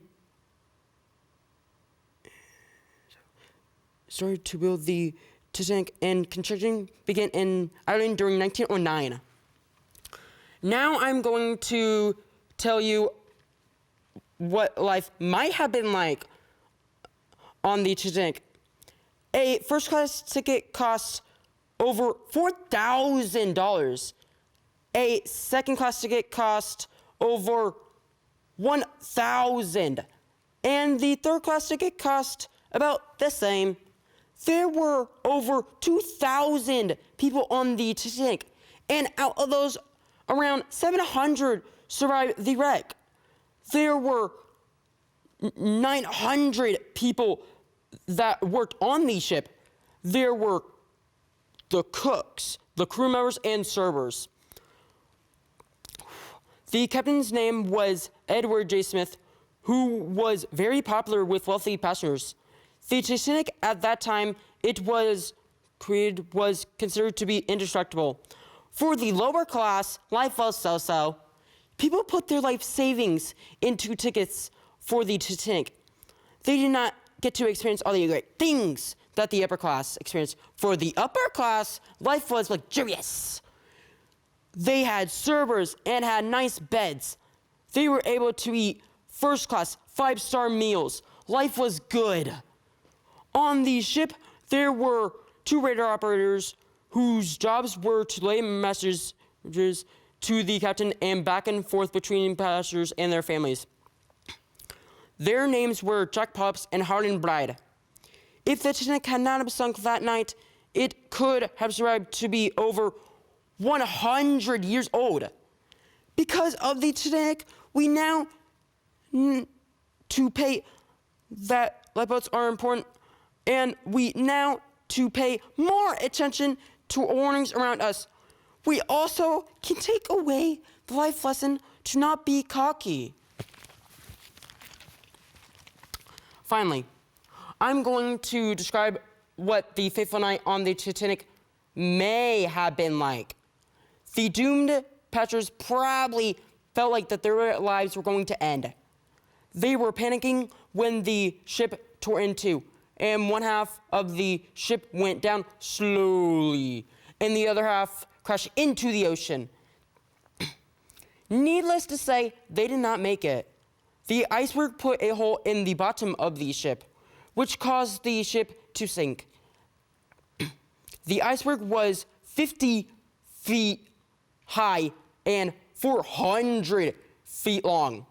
Only 16% of the iceberg was above the water, the rest was below. This probably explains why the ship captain could not have seen the iceberg from a distance.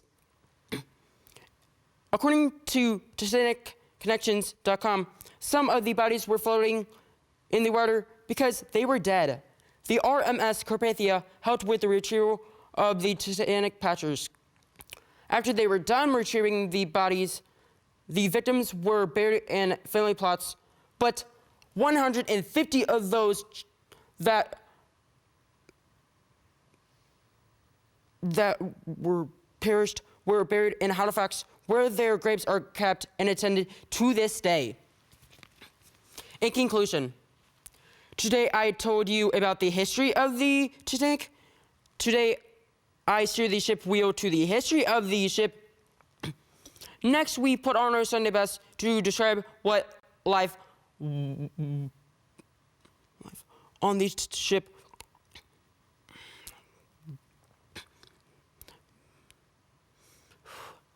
Next, we will put on our Sunday best.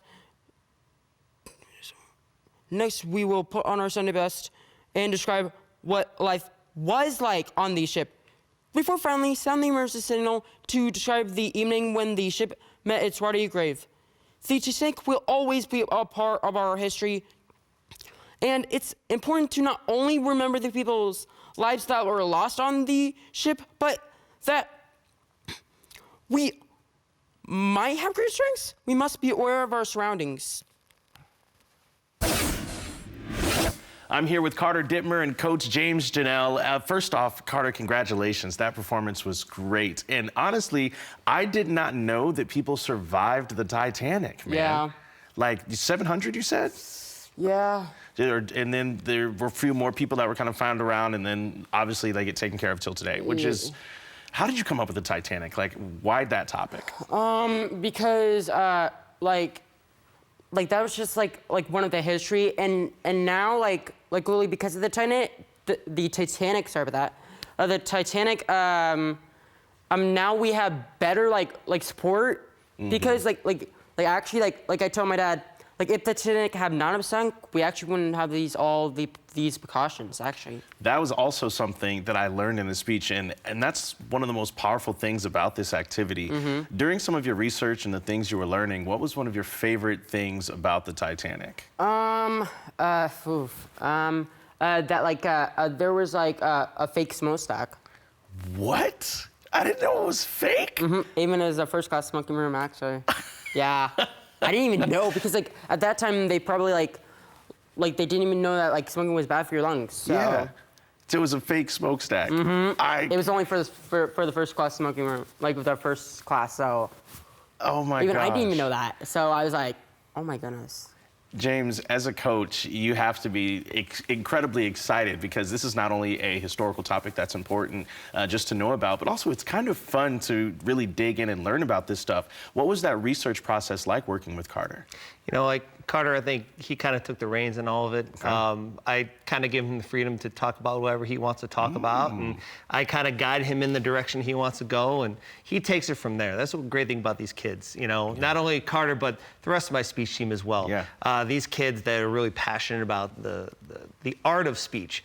You give them a little spark, and then it starts a whole fire, and that's kind of what Carter did with the Titanic, you know. Hey, I'm interested in the Titanic. All right, let's start with some research here and go from there. And he built it all himself. And I mean, Mr. G has been helping me for like last year. He helped me with the Alamo. And then this year he's helped me with the Titanic. And I thank you for like helping me for like everything like these past years, you know. Oh, my pleasure, Carter. Honestly, the relationship between a coach and a student is one that you will never forget, right? And we kind of got a little, I don't want to like foreshadow, but we kind of got talking about your performance for next year and how impactful that's going to be. Yeah. You mind sharing a little bit about that? I'm just gonna say like basically like it's like I'm gonna say like what is ABM? Well, I'm glad you asked. And so like literally I'll have pictures on it like because literally like I'm not a rare thing, but like literally, I was in the hospital for 13 days. Even I was 7 years old. Even I'm 17, so. Wow. I gotta live my life to my fullest because literally you don't know when your life's gonna be like that. Absolutely, and I'm so glad that you're going to share that story. There's so much impact that you can make, and I'm excited. And then to my see story you make actually like literally I'll have pictures about in me so yeah I'll have pictures of me. Basically, like how pictures of my brain.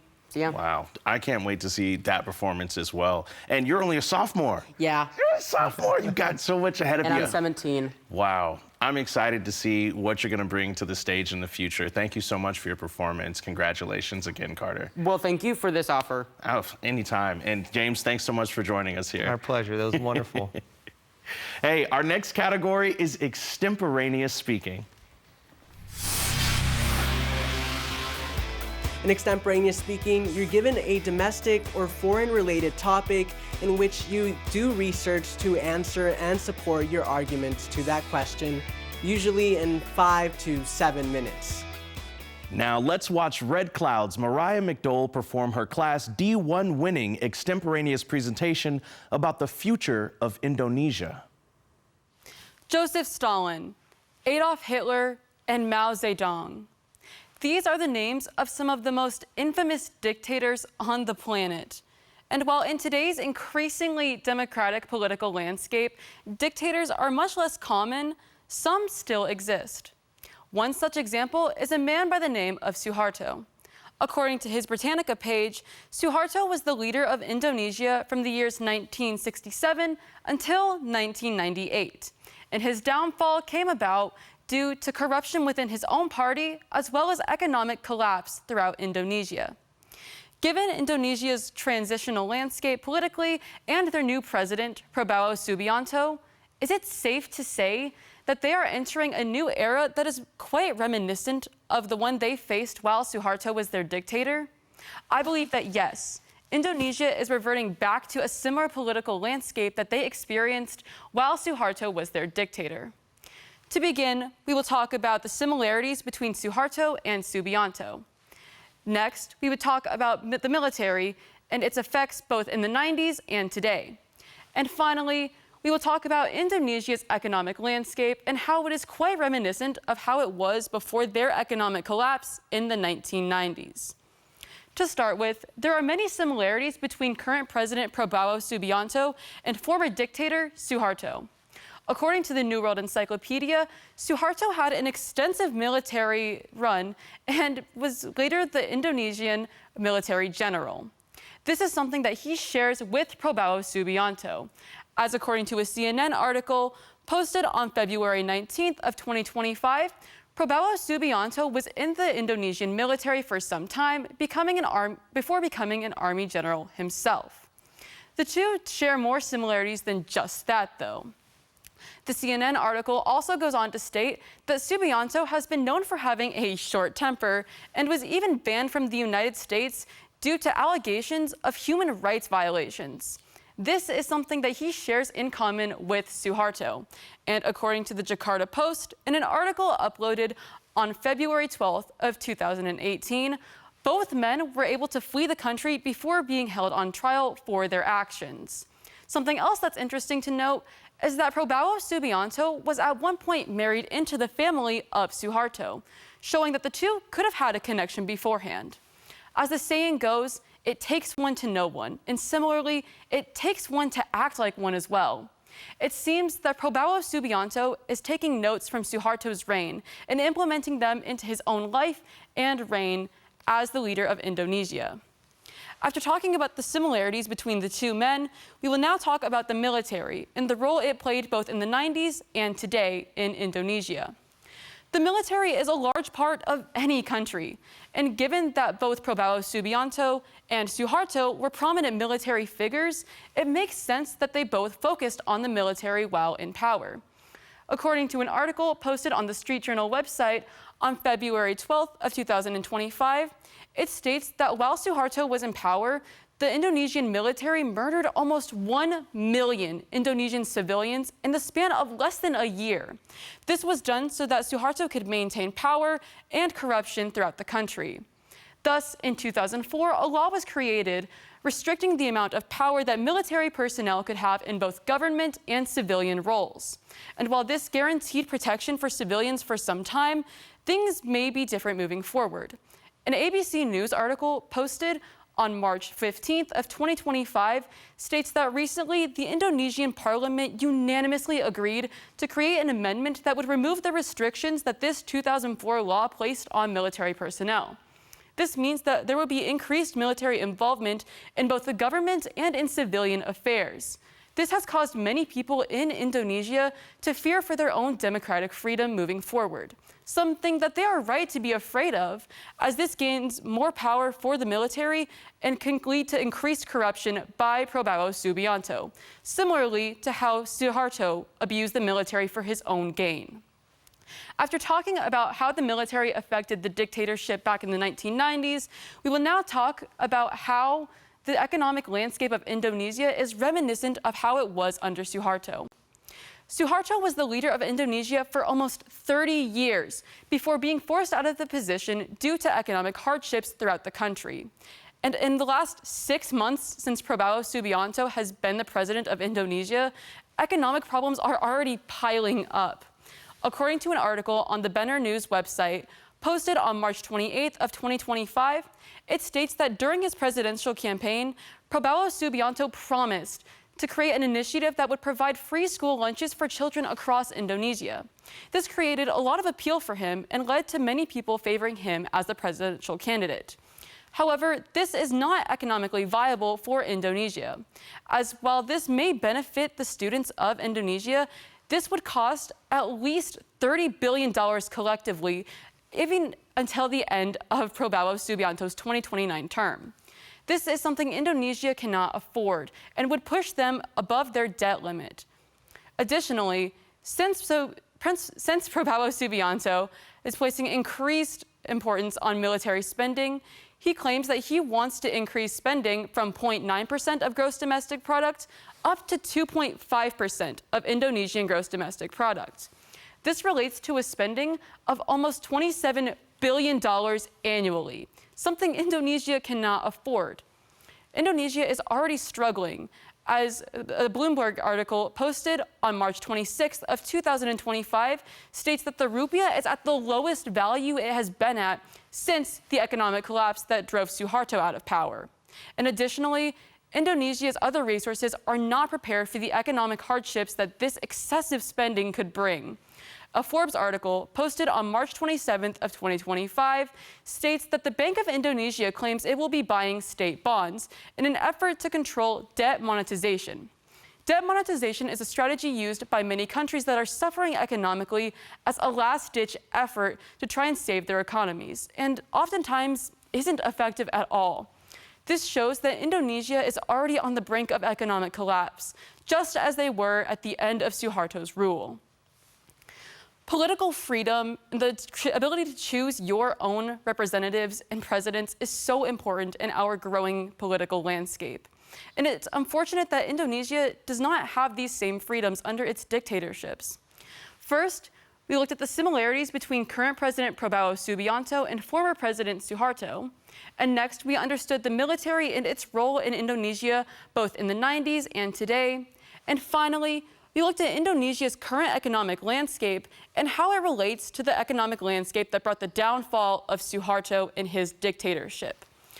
Economic and political freedom is so important, and it is very unfortunate that Indonesia does not have the same freedoms that other people have. And in the future, more should be done by both citizens and neighboring allies to help maintain democratic freedom instead of dictatorships in Indonesia.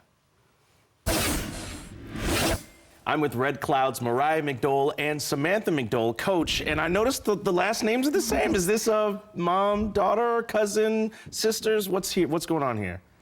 She's married to my second cousin. Yep. Whoa, so the families are just deep out there in Red Cloud, huh? Okay, I love that. And how does it feel working with someone who's a family member? She was also my Sunday school teacher, so it's really nice. It's very comfortable. Mm-hmm. There's not a lot of pressure, and she's always been super supportive, even since I was like a little kid. So wow. It's really nice to have that connection. That's amazing. Your extemporaneous speech was phenomenal. That's the one that won you the state title. Congratulations on that, by the way. That's a phenomenal win, especially for an event like Extemp. And for the people at home, if you don't know how pressure, the amount of pressure you're feeling on top of you when you prepare, how do you deal with that pressure as a performer? Honestly, it's nerve-wracking up until you draw, because you have an hour to prep, you have an hour to research, write, and rehearse this speech. You don't have time to sit there and freak out. You have to just go for it. So immediately I try and just, these are my topics, this is what I need to do, write it down. Sometimes we look at getting information from different places and we want to make sure our sources are verified. And in the land of Google, where you can look at anything and you can almost find what you're looking for anywhere. You know, as a coach, how do you maintain that credibility when your students are researching their sources? Well, with Mariah here, she does a lot of her own research during it, and so we just talk about like what credible sources are and like where she can find them and make sure that they're going to be like sources that actually have the correct information. So. And when you're going through these sources and you're preparing your speech, what are you looking for? Are you looking for a narrative? Are you trying to make sure that we have the cold hard facts? What's kind of your primary goal when you're researching? So my primary goal is to seem as unbiased as possible. I don't want personal opinion to skew hard facts and solid evidence. So I try and similarly use sources like the Associated Press and Reuters, stuff that's more neutral and not affiliated with either party. Yeah. And one of the biggest things is making sure information is up to date, so trying to use the most recent sources I can. There's a lot of technology that people are using, right? ChatGPT, I'm sure, has come into the fold for a few people that are trying to do some research. Talk about the importance of making sure that you're seeing the information, right? Because you talked about going to Reuters and making sure you go to the BBC, right? Finding things that are neutral, that people can verify themselves. But often we forget about how important that is. Can you talk about, as a performer, how important it is to make sure we know where the source is? So if your sources aren't credible, or if you don't know where your information's coming from, it can be very easy to get information that's not correct. And one of the biggest issues you could have with that is if a judge knows about your topic and they know that's not right, don't say that, that's not right. It's very humbling getting a ballot back that's like, actually, your information's wrong. And there are a lot of young performers that are trying to figure that out. And you hopped into Extemp, so this is your senior year. You hopped into Extemp starting your junior year. Yes. Oh my gosh, what was that transition like, going from, you know, some of the more performative events to Extemp and informative? It was very hard in the sense that the first time I ever practiced Extemp, which in itself is kind of hard to do. Oh yeah. So many filler words, so many, I didn't know how to research fast. I didn't know how to skim an article for actual good information. I was over time because I kept stalling and freaking out. It's just, a lot of it is learning to maintain your composure, because no matter how unconfident you could be about a speech or information, if you can play it off as this is factual, this is, okay, not that you shouldn't use factual information. Totally. But if you can give off a level of confidence and kind of act like you know what you're talking about, even if you really don't, because I've definitely had topics where I don't know what this is, but we're gonna hope it works. Yes. Even if you don't 100% know everything about what you're talking about, there's still that part of prose where you're just maintaining a confident composure, even if you're not really confident. It's the part of the activity that we take into the future with us, right? The ability to be able to advocate for things and talk about things with the level of confidence. People are like, okay, I will actually believe in that advocacy. Well, you really showed it to us there. Thank you so much for sharing that, and congratulations to you both again on a wonderful stage speech run. Thank you. Hey, after another quick break, we'll be back with serious prose and program oral interpretation performances. Stay tuned. Did you know that the #1 reason officials quit is because of verbal abuse from parents and fans? We are losing officials, and we need everyone to respect the ref. Judges help students to find their voice and become lifelong supporters of the arts. Without these individuals, NSAA activities would not be possible. I cannot participate in the activities that I love without these officials and judges. So please let the players play, let the coaches coach, let the officials officiate, and let the judges judge.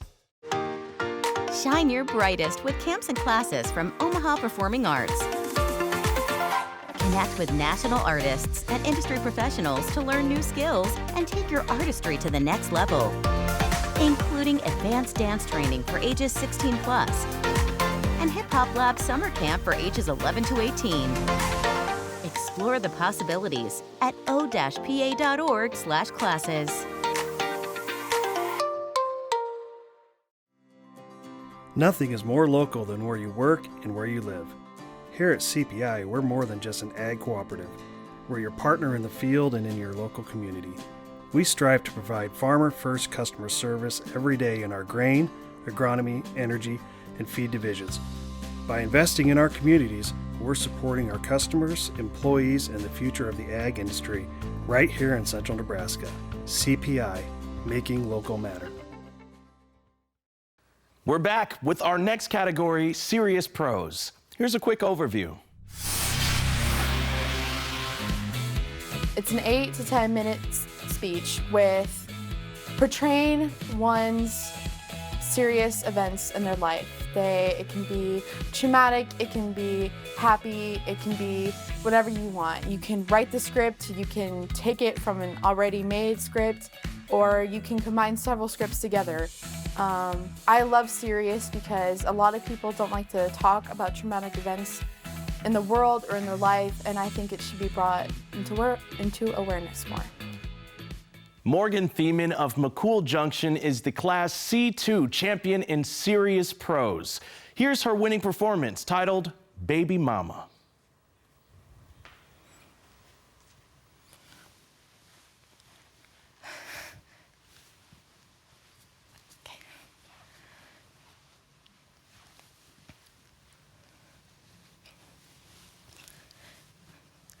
The first time I saw my baby's heartbeat, I was at the anatomy scan.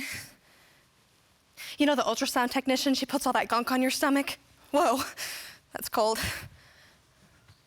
And she points up at the big screen TV as she points out different body parts, like, oh, that's a femur. Yeah, a femur. No, my usual gyno, Beth knew I was giving my baby up for adoption, but this ultrasound technician didn't, so I'm sure other mothers who are, keeping their child are a bit more vocal than I was, but I just kind of sat there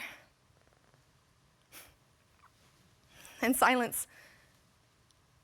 I didn't know what to say, like, oh my gosh, a femur? Like, what? So I just sat there.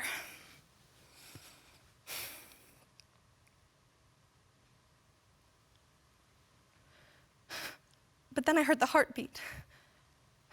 You know a heartbeat when you hear one, and I heard a heartbeat. At my very first ultrasound, it was this little flickering of thing, but it was there.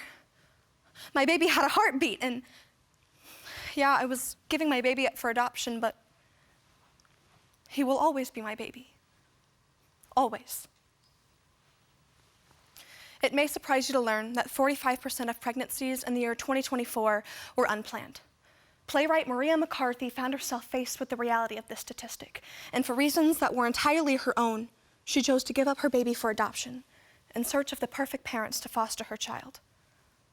But with this decision comes pregnancy, and with pregnancy comes the feelings of self-doubt, self-loathing, and losing complete control. Just because it was the right choice for her doesn't mean it was an easy one.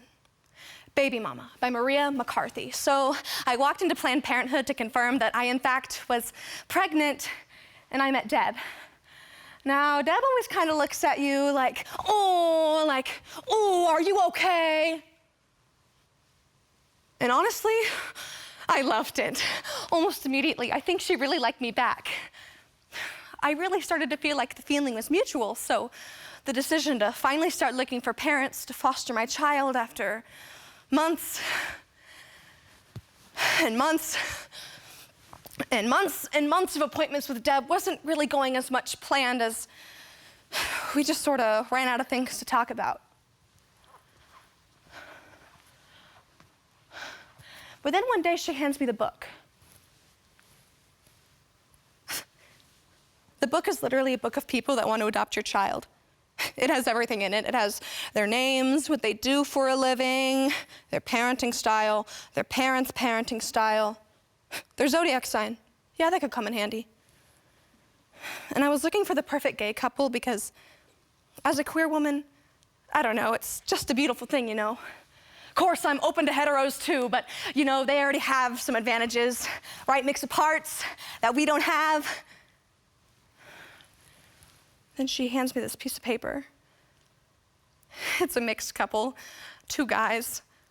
One's in science, the other's in theater, and I'm like, yes, I want to meet these people. Can we meet them? I want to meet them. So we set up an appointment, and I'm sure they were probably far more nervous than I was, but I was sweating bullets. I was sweating a lot. I was sweating profusely, really, and then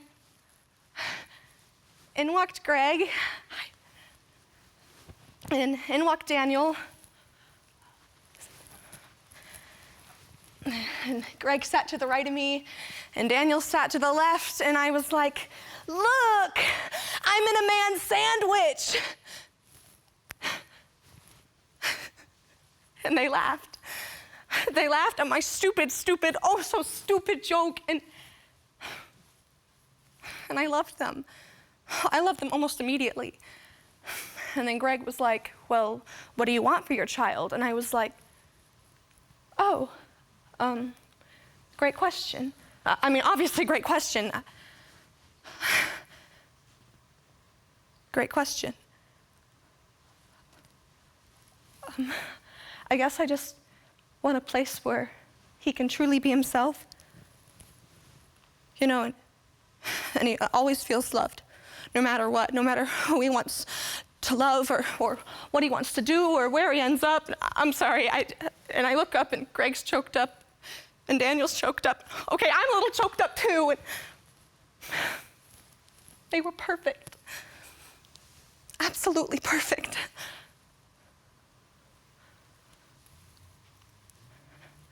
That was really the point of no return, you know? They were enough. Enough to get me past the night that this happened to me. You know, as a queer woman, I really shouldn't have to worry about getting knocked up, but when it isn't consensual, when they jump you as you're leaving your late shift at the restaurant, I was just thinking about eating some ramen when I got home. Instead, I found myself getting pinned down and slapped and hit, and oh God, oh God.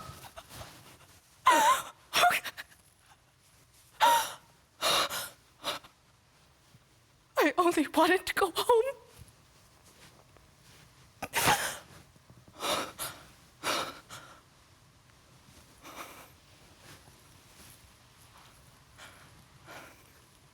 But here I am. So 3 months later, I was approximately the size of the UN, and the baby kept pushing on my cervix, so I went into labor for 6 hours. And I know I went into labor for 6 hours because there was a Law and Order marathon on the TV. And I kept pushing and pushing and pushing, and I would hear the dun-dun of a new episode starting, and I kept pushing and pushing until I had a baby. Oh my God, I had a baby. And then the nurse hands me this white cloth.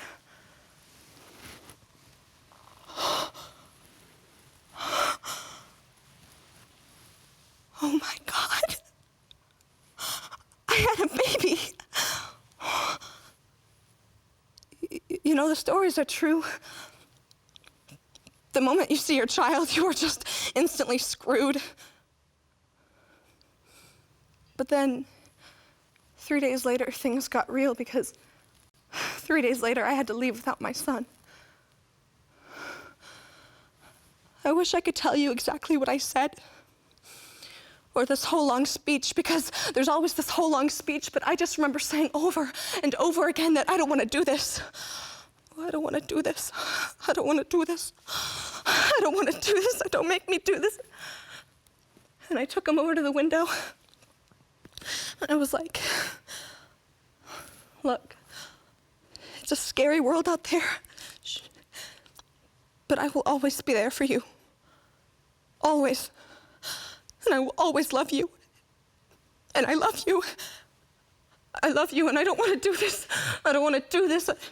And then Deb walked in, and I was like, Deb, I don't want to do this anymore. I don't want to give up my child. What? No, Deb, no. No, please, no. No, no, Deb, no, Deb, please, no, Deb! Deb!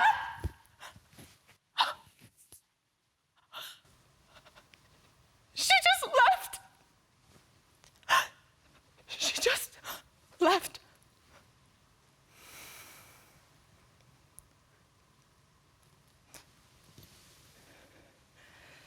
You know, the past couple months, I've been doing some soul searching.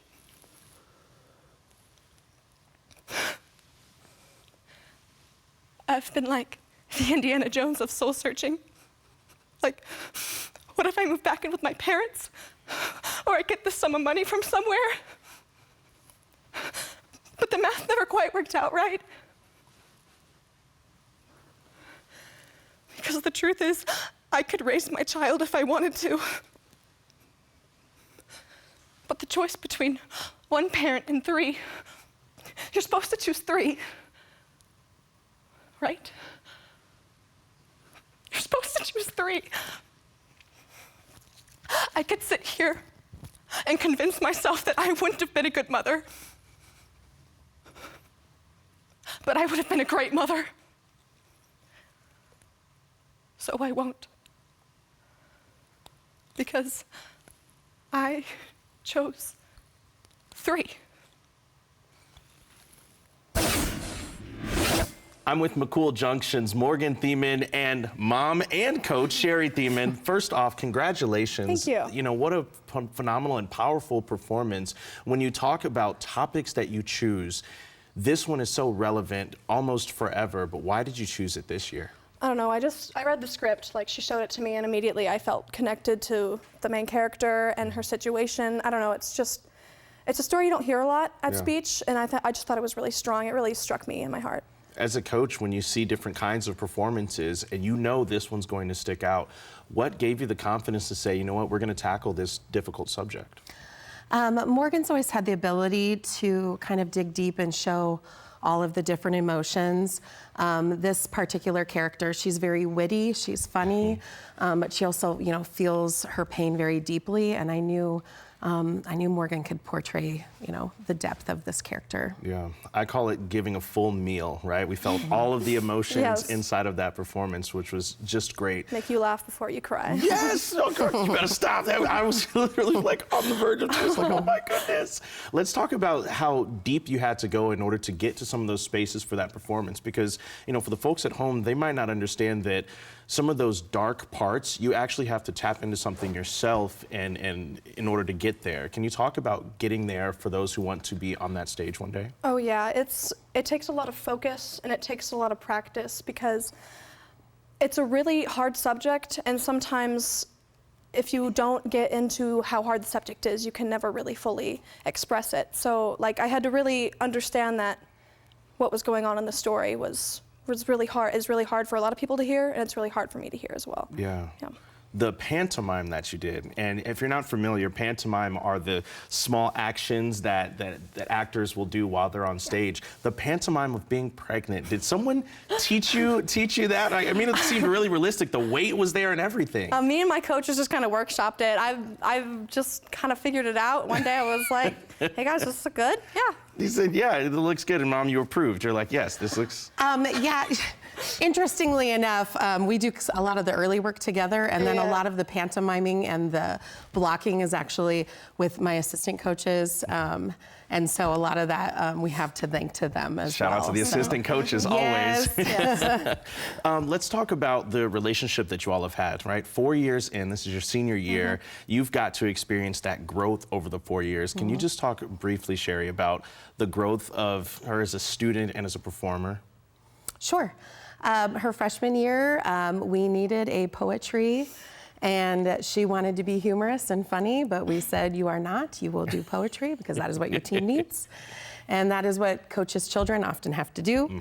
But she went with it, and it was amazing. She ended up being state champion her sophomore year, and then state runner-up her junior year in that. And then this year, she wanted to try something a little different, so we jumped into Series Pros. Oh my gosh, and how does it feel 4 years in being able to work with Mom? Oh, it's just been a ride. I mean, she gets to deal with all of my ups and downs, and I'm sure the other way around as well, but I mean, we stick together and we've learned a lot, and it's been a really good 4 years. I wouldn't have picked anybody else, honestly. Oh, being here in Nebraska, you'll see a lot of those kinds of relationships. For those who might be just getting ready to enter into a family dynamic with the coaching dynamic as well, are there any tips that you can give for those people who are going to be working directly with a family member as a coach?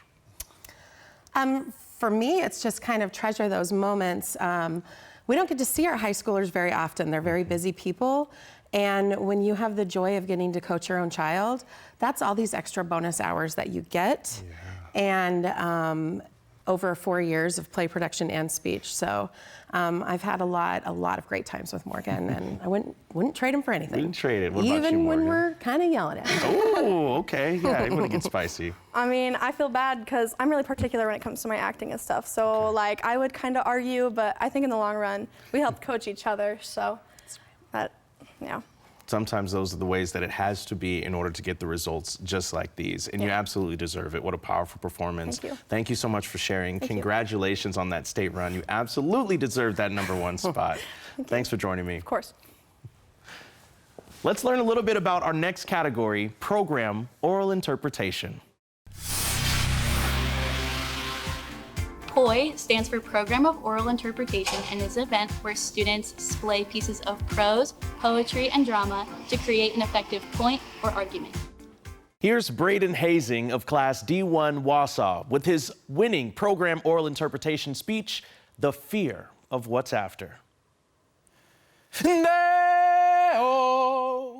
day-o, daylight's come and me want go home. Me said day-o. Daylight, okay, but what if daylight didn't actually come? The cosmic horror author H.P. Lovecraft once stated that the oldest and strongest emotion of mankind is fear. And the oldest and strongest kind of fear is fear of the unknown. Whether it's being afraid you'll be called onto the carpet at work or school, scared a monster is about to materialize on the latest episode of Stranger Things, or being frozen in fear, wondering what your future holds. Sometimes the fear of the unknown is almost as terrifying as the inevitability itself. In my program, The Fear of What's After, we are going to delve into our psychological need to avoid what we fear most. Through the pieces The Banana Boat by Harry Belafonte, I'm Afraid to Die by Kathleen Ossip, The Unknown by Rakim de la Soul, I Will Follow You Into the Dark by Death Cab for Cutie, and the dramatic piece Death's Dramatic Prelude by Nicole Stoddard, we are going to realize in ourselves what therapist Toria Leto stated so perfectly. The fear of the unknown keeps us rooted in the misery of our current situation simply because it's what we know. Now come with me as we delve headfirst into our fear of what's after. Daylight come and me want go home. Excuse me, friend, but I fear the end. Is it near or far drawn out? I do not know. The end, you ask? Why, it's such a simple task. It's the end of an era and the start to a new beginning. Be it good or bad or something else entirely. A final burst of energy. This is how countless people have described to me the process when, unbeknownst to them or the loved one dying, that death was indeed imminent. Although I always listened attentively to what each person said as they recounted what it was like to witness this final flourish of life, I could never really conceive of it. Even reading the pamphlet, which read like a what to expect when you're expecting to die manual, left by a well-meaning hospice nurse, couldn't properly prepare me for my own grandfather's final acts. What was foreign then is now very, very painfully familiar. You see, my grandpa always had an eccentric personality. What I wouldn't give to hear him sing "You Are My Sunshine" just one more time.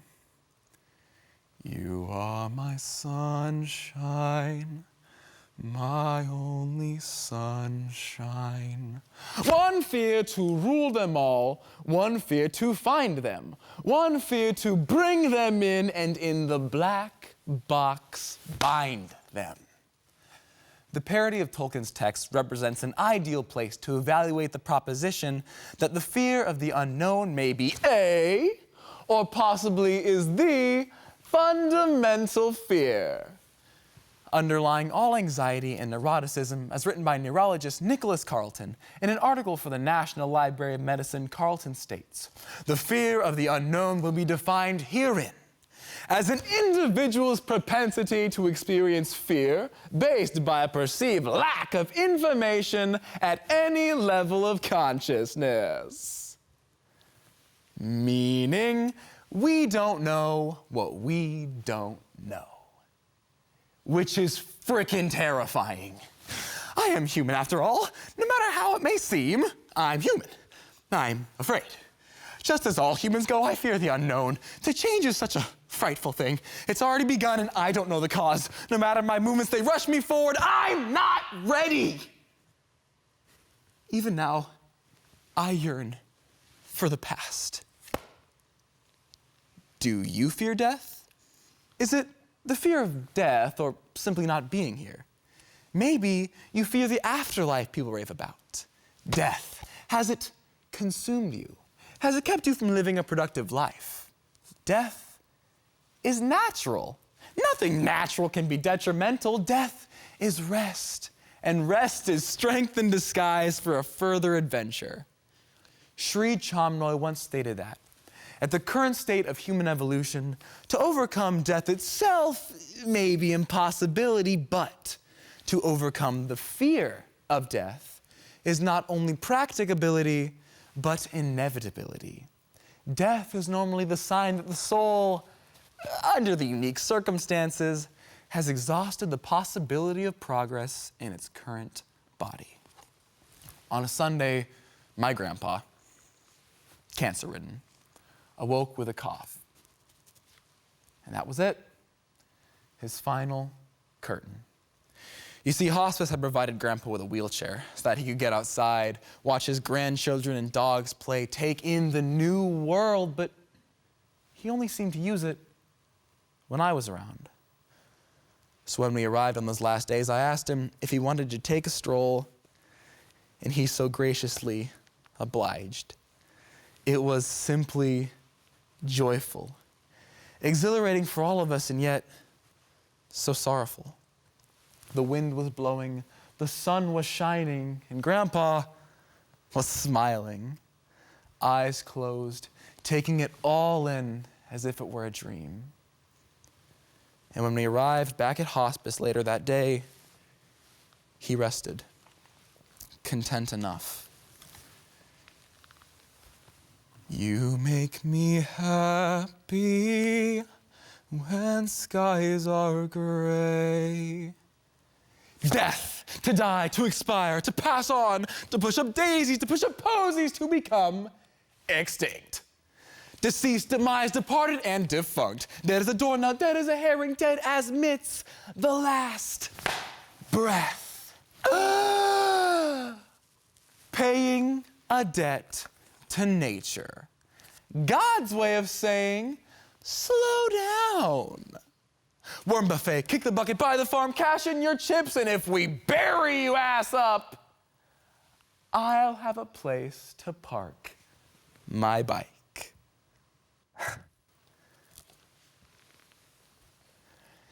You and me have seen everything to see, from Bangkok to Calgary, and the soles of your shoes are all worn down. The time for sleep is now. It's nothing to cry about, 'cause we'll hold each other soon in the blackest of rooms. Later that evening, following a conversation with me and my mother about something, my grandpa sprung from his chair and ran to the kitchen, presenting me with a plate given to him by a friend. He then sat down, reiterating his peace with life and God, and I began snapping shots. Grandpa with me, with my mom, with the dog of our hands. You see, Grandpa was the resident photographer in the family, and the fact that I was the one now taking the photos made that moment so much more ominous, as if his own personal hourglass was almost out of sand. While the events of that evening marked my grandfather's final acts, movements, and gestures, it was that night that he delivered his final monologue. I couldn't escape bearing witness. It was at once the most mortifying, but yet humbling experiences of my life. My heart breaking as his voice finally left him. And by 8 p.m., his breath had too. And that was it. His final curtain.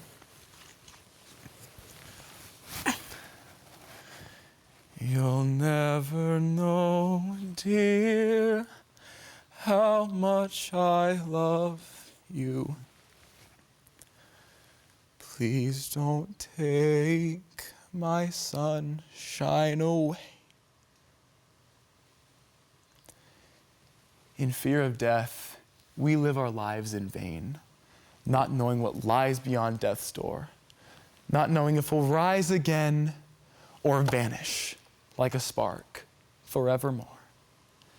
Death smiles at all of us, and all a man can do is smile back.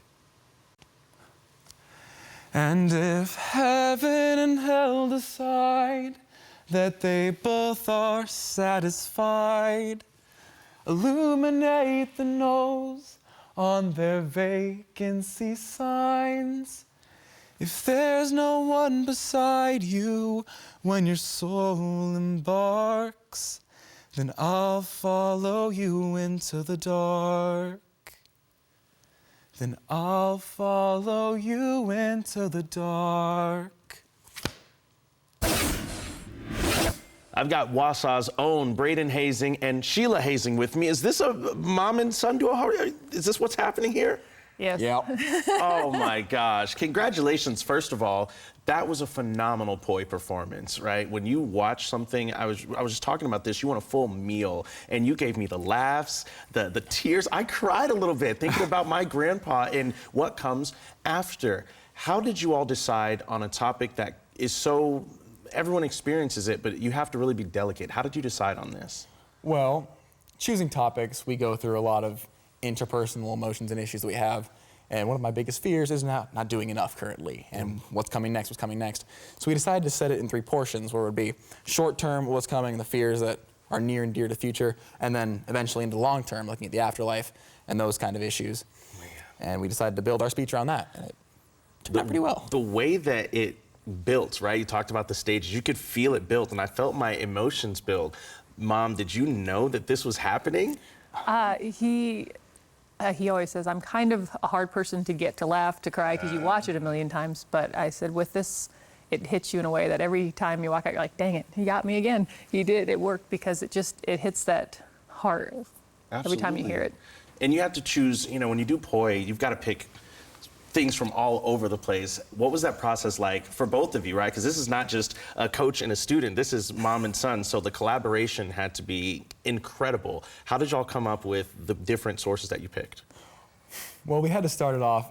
We hate doing pure serious. We can't do it that way. Yeah. So we always start with something really off the top, really out of nowhere, off the ball, with the Harry Belafonte banana bus, or banana boat. Banana boat, yep. And just finding a way to connect with the biggest range of an audience is kind of where we start at. What can we do that everybody has a connection with, that everybody's got somebody they've lost or somebody they worry about losing, their grandparents, their parents, and that way what you're doing, and like he said in his piece, fear of what's coming and not knowing what's coming is, everybody has it, so it's a great thing to connect with so many more people. Yeah, and let's talk about poi in general, because you said that your freshman year, you won poi. That was the first ever state champion poi, right? In Class D. In Class D. Congratulations, first off. If we had a studio audience, and you've grown over the years to love it, but you've also watched this progress as an event itself. Can you tell me how you now see poi and see it being performed here in Nebraska?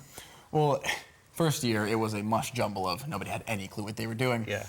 But it seems to really be evolving into this mumble of different events that you go into when you just want to express yourself. And without the confines of the interpretation, most of the interpretation events, you have full freedom to do whatever you want to get your message across. And I find that wonderful. Which is also scary too, because there's so many options, it almost can be overwhelming. But it is really neat that the speech community is the speech and drama community in Nebraska is such a tight-knit community, that there's so many people that you can go to, coaches and friends that can help you and help guide you, especially if you're new to it. Yeah, there's so many different resources that we can pull from, and including each other, right? You taught me stuff while I'm sitting there watching your performance. So as a coach, you've coached for all 3 years now. You're a junior, right? I'm a junior. Junior, okay. So you've coached all 3 years, or? I actually coached play production, and we had we had coaches in the school, and I just helped behind the scenes. And his coaches from the last 2 years moved, and then so it was like, hey, you're up. I was like, 20 years, I gotta hide behind the scenes, and they got me. And now it's right here. What does it feel like to go from being, primarily mom to having to flip on that primary coach hat? I think I love the kids, and I've known them since they were showing age, since a lot of them were born. It's a different mentality because now it's just almost more, I don't want to let them down. Yeah. And it was more, I got to watch them and enjoy it and be excited for them. And this year was a little bit more, I don't want to let them down. And so it was a little more stressful. But I said I think they enjoyed it less because now I was focusing on a lot of other people like mom. And it seems like you two kind of held each other up in that way, right? You're like, hey, I want to help you succeed. And you're like, well, now we're helping each other succeed in a bit. Yes. And goodness, you did. That was a phenomenal performance. Thank you so much, Braden, Sheila. It's so great to meet you. So much. Congratulations. Thank you. Hey, 2 more categories remain. Watch winning persuasive speaking and humorous prose performances after this quick break. Our mission at Teammates is to positively impact the world by inspiring students to reach their full potential through mentoring. Since 1991, Teammates has served more than 49,000 students across the Midwest, but there is still a waiting list for students to receive a mentor. All it takes is one trusting, caring adult to make a difference in a child's life. To join a team and be a mentor, visit teammates.org today.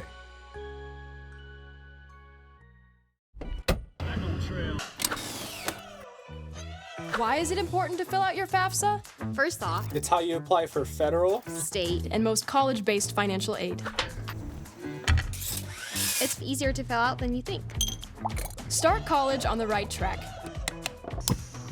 You don't have to pay for college on your own. Education Quest is here to help. For more information, go to educationquest.org.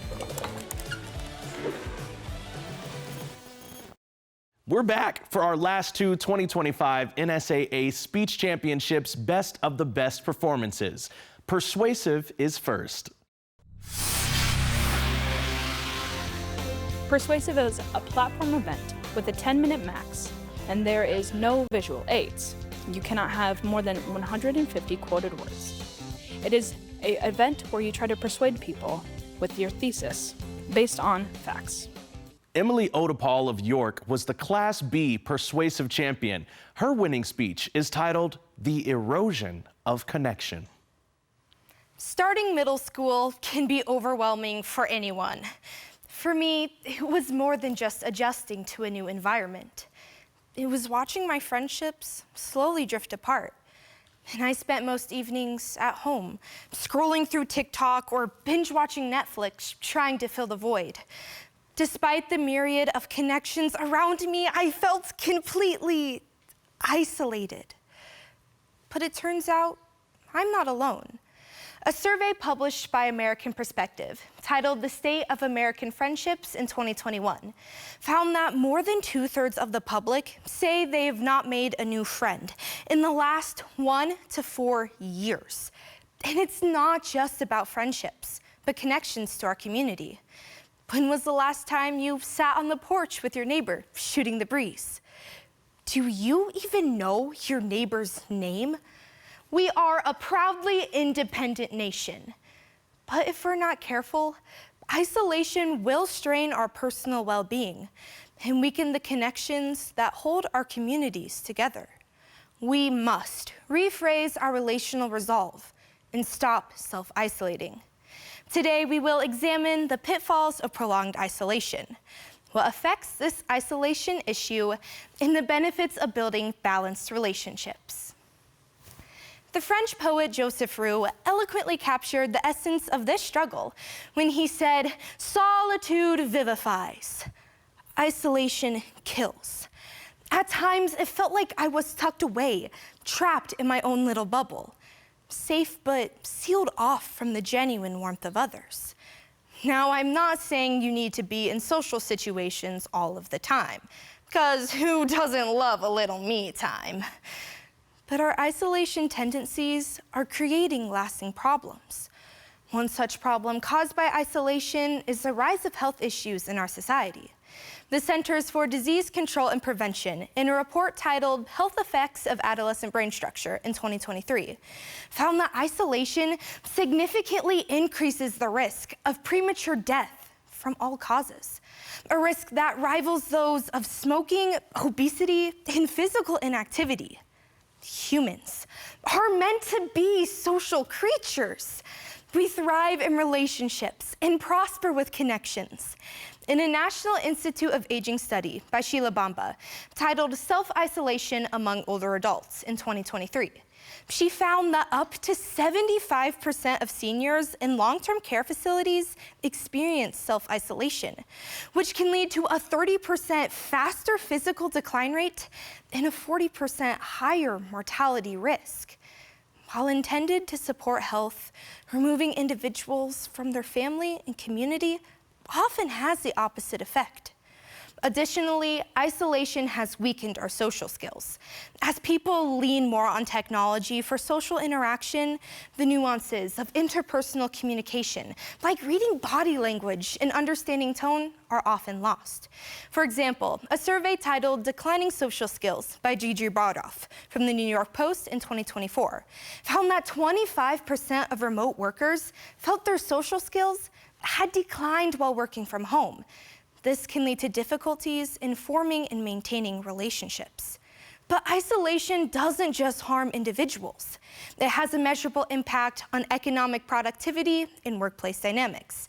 A study by Dr. Alok Patel titled The Increasing Importance of a Best Friend at Work, published by Gallup in 2020, found that employees who have a best friend at work are 7 times more likely to be engaged in their jobs compared to employees lacking those connections. Loneliness is a subjective feeling, but it often has objective effects, stated by Dr. Tyler Von Wheely, an epidemiology professor at Harvard University. Looking back, I realized I'd created these invisible walls around me. We all have things we don't like to share, like my secret obsession with 60s and 70s music. But these socially isolating walls are suffocating, and it's affecting our brain development. A 2024 study by Dr. Patrick Corrigan from the National Institute of Health titled Lockdown Effects of Adolescent Brain Structure. He found that the COVID-19 lockdowns have significantly accelerated brain maturation in adolescents. Interestingly, females showed about 4.2 years of brain aging, while males only experienced 1.4 years. This accelerated brain development is concerning because it's linked to a higher risk of anxiety, depression, and behavioral disorders. Our isolation also affects our communities. The decline in popularity of third places, social environments like cafes, libraries, and parks is also contributing to increased loneliness. This shift has resulted in a significant decrease in time spent with friends. For instance, according to Kieran Press Reynolds from a 2020 Business Insider article titled People Say Weekends Feel Different Now, Americans' weekly socializing dropped from about 6.5 hours to only 4 hours over the last 5 years. And that number is continuing to decline. Finally, a significant effect of isolation in our society is a cultural shift towards independence. The shift is supported by a report researched by Dr. Will James, titled World Happiness in Times of Crisis, by the World Happiness Report in 2023, which found that countries with higher levels of independence also report greater feelings of isolation. For example, the trend of living alone has been steadily rising. According to the U.S. Census Bureau, in 2024, single-person households now make up nearly 28% of all households in the United States. Independence can be empowering, but it often leads to isolation and weaker social networks. In the words of Mother Teresa, the most terrible poverty is loneliness and the feeling of being unloved. To solve this connection conundrum, we must put forth an effort to make more friends. Okay, obviously it's not that easy, but our intrinsic pull to self-isolate in times of weakness can be combated by intentional acts of connection. Take a speech meet, for example. It is possible that I could completely isolate myself from my surroundings. Yes, there are a lot of people around, but if I make the effort to make a connection, even just a simple greeting or a "where are you from?" could completely transform my mindset and behavior. Beyond our social lives, we need to rethink our use of technology. While platforms like Facebook and Instagram provide convenience, they can't replace meaningful interactions. A 2020 Pew Research report titled Social Isolation found that 69% of social media users felt even more lonely after only 2 hours using these platforms. To counteract this, we must establish healthier habits and more intentional uses for technology. For example, instead of burying my nose in my phone at the coffee shop, I try to have a pleasant conversation with someone around me. Yeah, I'm that person now. But by using technology as a bridge rather than a barrier, we can enhance our connections instead of diminishing them. Finally, we must focus on face-to-face interactions. Dr. John Eklund published a study titled Technology and the Brain in the Journal of Social Psychology in 2024, confirming that face-to-face interactions boost oxytocin levels, the bonding hormone, by 10 to 40%, depending on the activity, which helps increase trust and empathy by over 80%. These face-to-face moments build the kind of authentic relationships that technology cannot replicate. We need to redefine our commitment to relationships and put an end to these patterns of self-isolation by examining the pitfalls of prolonged isolation, understanding what affects this isolation issue, and the benefits of building balanced relationships. We can reframe our relational resolve and foster a more connected, empathetic, and resilient society. Now that I'm almost finished with high school, I've made the deliberate choice to avoid self-isolation. Because at the end of the day, connection isn't something you just want. It's something you need. So let's put down our phones, look up, and lean into the power of being present. Together, we can transform a society of strangers into a community of allies, one meaningful interaction at a time. I'm here with York's own Emily Odepal and Coach Elias Dahlman. First off, congratulations, Emily. That performance was phenomenal. And in speech language, we call it tight, right? I really enjoyed how tight the performance was. And what I mean by that is I was able to follow along with everything you were saying, and I was able to reference what you had said previously. When it comes to preparing for a performance like that, what are you doing for those performers that want to get to that level? Really, for me, I just need to get into that kind of mindset, really lock in on my topic and what the feeling is I want to portray to the audience. You know, because to me, this is a very important topic. Yeah. So I really want to make sure that message gets across to people. How did you come across this topic? Was it something you were already mulling on? Well, we kind of, when we were looking for topics, we were like, okay, we want something that's relatable to everyone and that is relatable to myself as well. And we also wanted a topic that isn't something you necessarily think about on a day-to-day basis. Because I'm not just sitting in class, you know, thinking, oh, I'm so lonely. I need new friends. Yeah, but really when you think about it, you're like, oh, yeah, that is actually a problem. I connected so much with a lot of what you were saying, even in small moments. And as a coach, you probably see many students go through the same thing. How did you both collaborate and kind of flesh this out so that it wasn't just from one perspective? Because I feel like you hit so many different perspectives all in that speech. Absolutely. And when Emily came to me and said, hey, we're going to do Persuasive this year, we really put our brains together to think of a topic that needed to be said, something that was important. And I remember us talking about walking into the lunchroom at school and it was quiet. Like everybody is on their phones. There's not as much talking. There's not as much connection. And we knew we had something there. And so it really evolved as the season went on. Wait a second. You said, when you said you're doing Persuasive this year, is this your first year doing? Yes. Oh, what? Congratulations. What other events are you interested in? I also do OID and informative. Wow. And then you said, I'll give it a shot. And then that shot landed in first place. Yes. That's amazing. When it comes to a topic like loneliness or even connection, right? When you're looking at it broader, how do you see this topic being impactful in the future? Well, simply is like he said, I walk into the cafeteria and everyone's on their phones.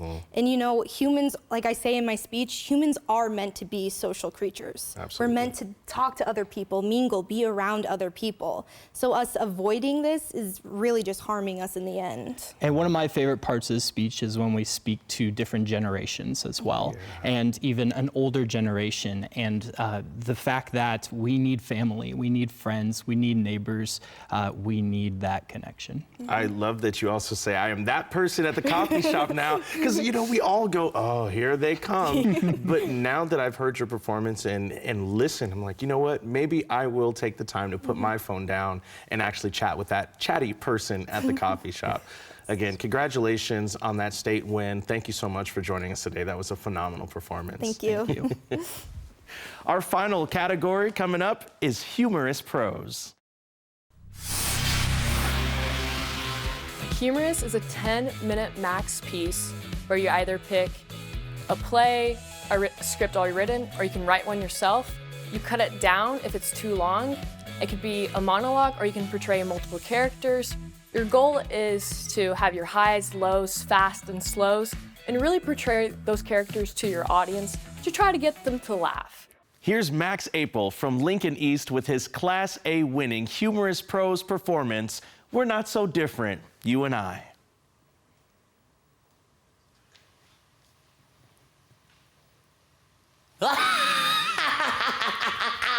You'll never escape from my bony clutches, Ultraman. You may destroy me, Death Skull, but you'll never destroy what I stand for. Why so combative? At the end of the day, we're not so different, you and I.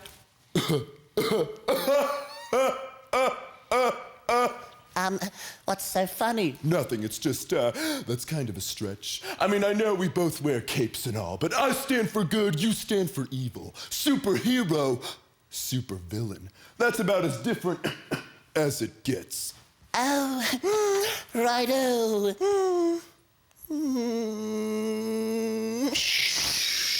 And then he got away. Oh, I told you, Jackie, it is impossible to make friends after 40. Especially in a place like Empire City. Oh, Death Skull, sweetheart, don't be so dramatic. I make friends all the time. I told you, it is different for guys. Okay, well, maybe you could try joining a group for villains, like the Terrible 10 or the NRA. Huh, maybe you're Of course I'm right, sweetheart. I am your wife. Now look, if you really want to make a friend, you got to get yourself out there, try new things, leave your comfort zone. I told you, I'm not ready for that yet. You're so vanilla. But you're right. If I want to make a friend, I need to put myself out there, try new things, leave my comfort zone. I can see it all now. Someday I'm gonna have a friend, and not just any friend, the greatest friend of all. Please don't laugh like that ever again.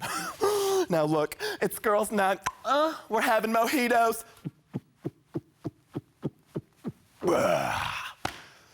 Don't wait up. American men are lonely, with 1 in 5 reported to have no friends at all. But is this even a surprise? Men are discouraged from even touching each other. Unless, of course, it's a good game smack on the butt after a touchdown, am I right? No. Clearly, we need to cut the foreplay and jump straight to all the bromance. Because when you have a group of men with no friends, you have a legion of supervillains. We're Not So Different, You and I, by Simon Rich. Hi, my name is Doug. Is this your first time in a male friendship speed dating site? Ew. Blah. Brr. I know what your name is. We are wearing name tags. Blah. This is so stupid. When I first joined this event, I didn't realize it'd be so lame and stupid and just incredibly effed up. Doug, what is that you're holding in your hand? Oh, sorry. It's just my bag of fidgets. I get very, very nervous. So, do you like the show Rick and Morty? You should really watch Rick and Morty. I think you'd really like it. How do you know? You know nothing of me or my ways. I don't know. I just feel like you'd, really, really like it. Huh. Maybe you're right. You know, a lot of these people said that today, that I would like the TV show Rick and Morty. Maybe I'll check it out. Oh, that's gonna leave a stain. Doug, why aren't you laughing with me? Sorry, I'm just kind of having a bad day. Everybody at this event keeps skipping me. Me too. Does that happen to you often? Rejection? All the time. You know, Doug, maybe we're not so different, you and I. Hey, maybe we could go get some lunch after this. Yes, I think I saw a Buffalo Wild Wings right around the corner. That is disgusting. Oh my gosh, is that Ultraman? Shh. Da da da da da da da. Shh. Never fear, citizens. Daddy is here. Away with you, Death Skull. Stop terrorizing this poor, overweight woman. Hey, I am a boy, and this is a male friendship speed dating event. For boys. Okay. Death Skull, is that true? Are you, like, at this thing as a participant? Well, not exactly. I'm not here to participate, per se. I'm here for... No, it was all a part of my evil scheme. I'm here to steal from and murder lonely men. No. Whoa. Now that is messed up, even for you. Never fear, Piggy. I'll save you.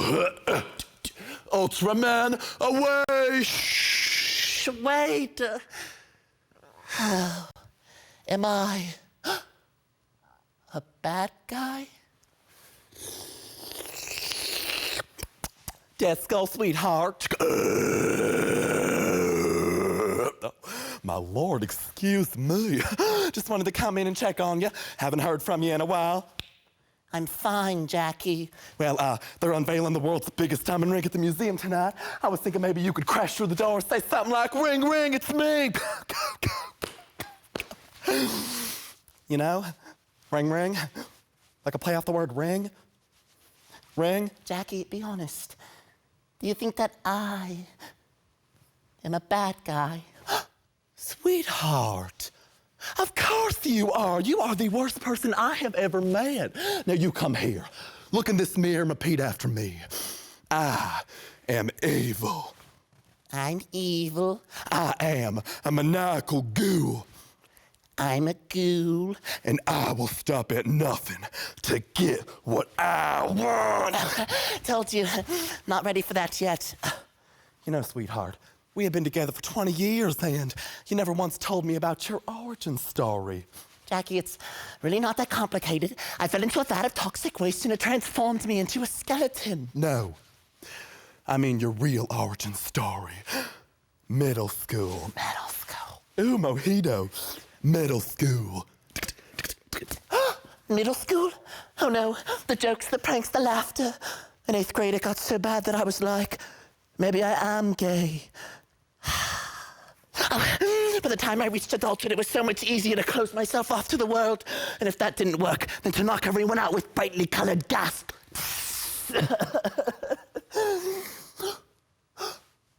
Huh? Being a monster hasn't made me lonely. Being lonely has made me a monster. These damn kitties. Oh, sweetheart, you're gonna have to repeat that whole thing. I was watching videos of cats on my phone. Don't worry, Jackie. Just grab your camera. We have work to do. On me. Attention, people of Empire City. Do not try to change the channel, for I have commandeered the airways. Look, recently I've joined a male friendship speed dating site, and on that site I met someone. His name is Doug, and I know he's watching because we're 3 minutes into the new episode of Rick and Morty. Doug! I took your advice and I watched the show, and you were right. I love it. And, well, if you're not still mad at me, I'm hosting a watch party at my apartment later tonight, and I'd really, really like for you to be there. Jackie, hold the camera steady. Oh, I am so sorry, sweetheart. I am drunk as a skunk right now. I guess what I'm trying to say is, I'm really sorry for how I've treated you. And Doug, I don't want to be a bad guy anymore. Jackie, cut the camera. Oh my Lord, I never hit record. We're gonna have to redo the whole thing. So is it okay to put the entire line in? Oh yes, we want these mojitos to be juicy. Look at this. You're seeing friends, I'm seeing friends. You know, we're not so different, you and I. Sure, sweetheart. Now look, Marisol made a reservation, so I gotta get going. He's here. Okay. Oh, hello. I wasn't really sure if you would show up. Well, I'm really glad that I did. And hey, I brought Buffalo Wild Wings.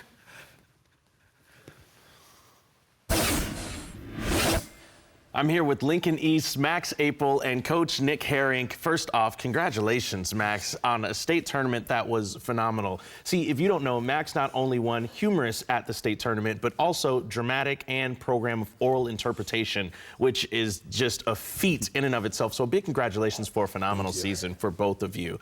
Let's talk about this piece that you had. That was hilarious.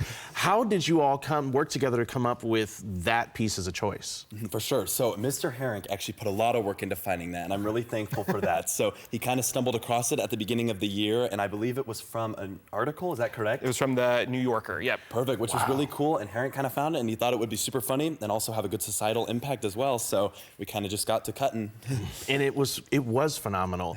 What I noticed is that you did a lot in between the lines, and we talk about this often in performance. How do you look at performing between the lines for those who want to learn? Yeah, for sure. I kind of just love to really fill dead space. Anytime there is a little bit of dead space in the middle, I like to put like a sound effect or just something fun in there. And I really like to give each character like personality and give them their own journey kind of within the script. So then each person can kind of be like represented in just a quirky, fun way, and they can each have their own story within the actual piece. Nick, you've coached him for 4 years now.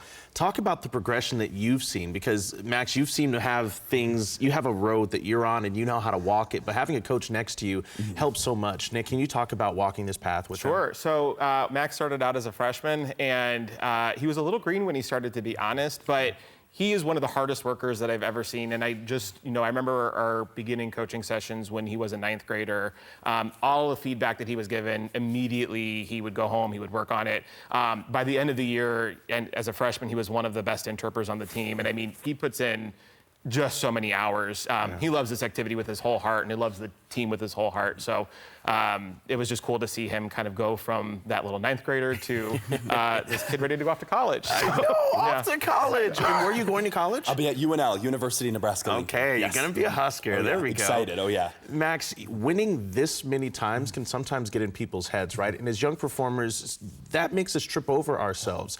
What is something that you've done to ground yourself as you've continued to perform? For sure, that's a good question. I really enjoy kind of working with my teammates, and that's really helped ground me as well. And I learn so much more from them than and my coaches as well, than I could possibly imagine, because they really challenge me to work harder. So that kind of helps keep me grounded, and I like to work with my fellow competitors to help with their events sometimes. So we do a lot of peer coaching on the team, and that's something I really enjoy, because I get to help offer ideas as well for my peers. That's awesome. And Nick, as a coach who's coaching a competitor who's winning, there's sometimes, again, you get into your own head. What are you doing to stay grounded as a coach and let them do their thing?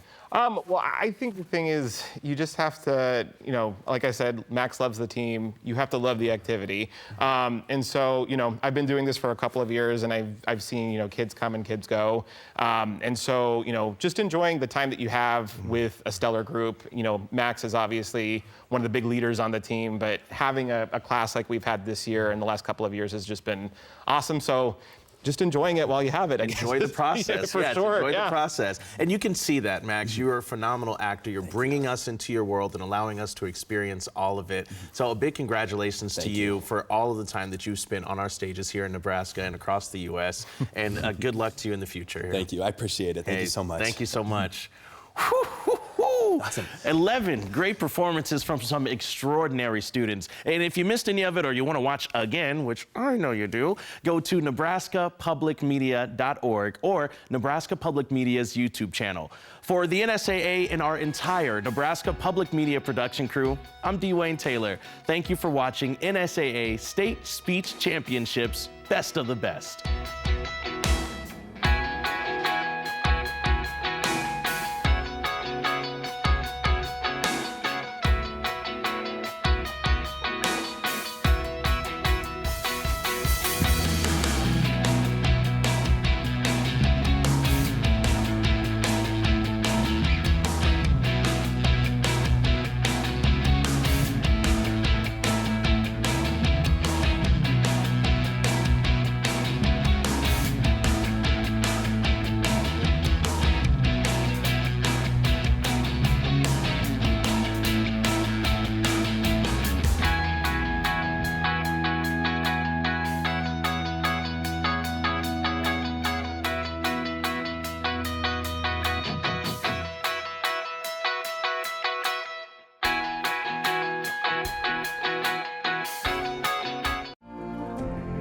This is Nebraska Public Media.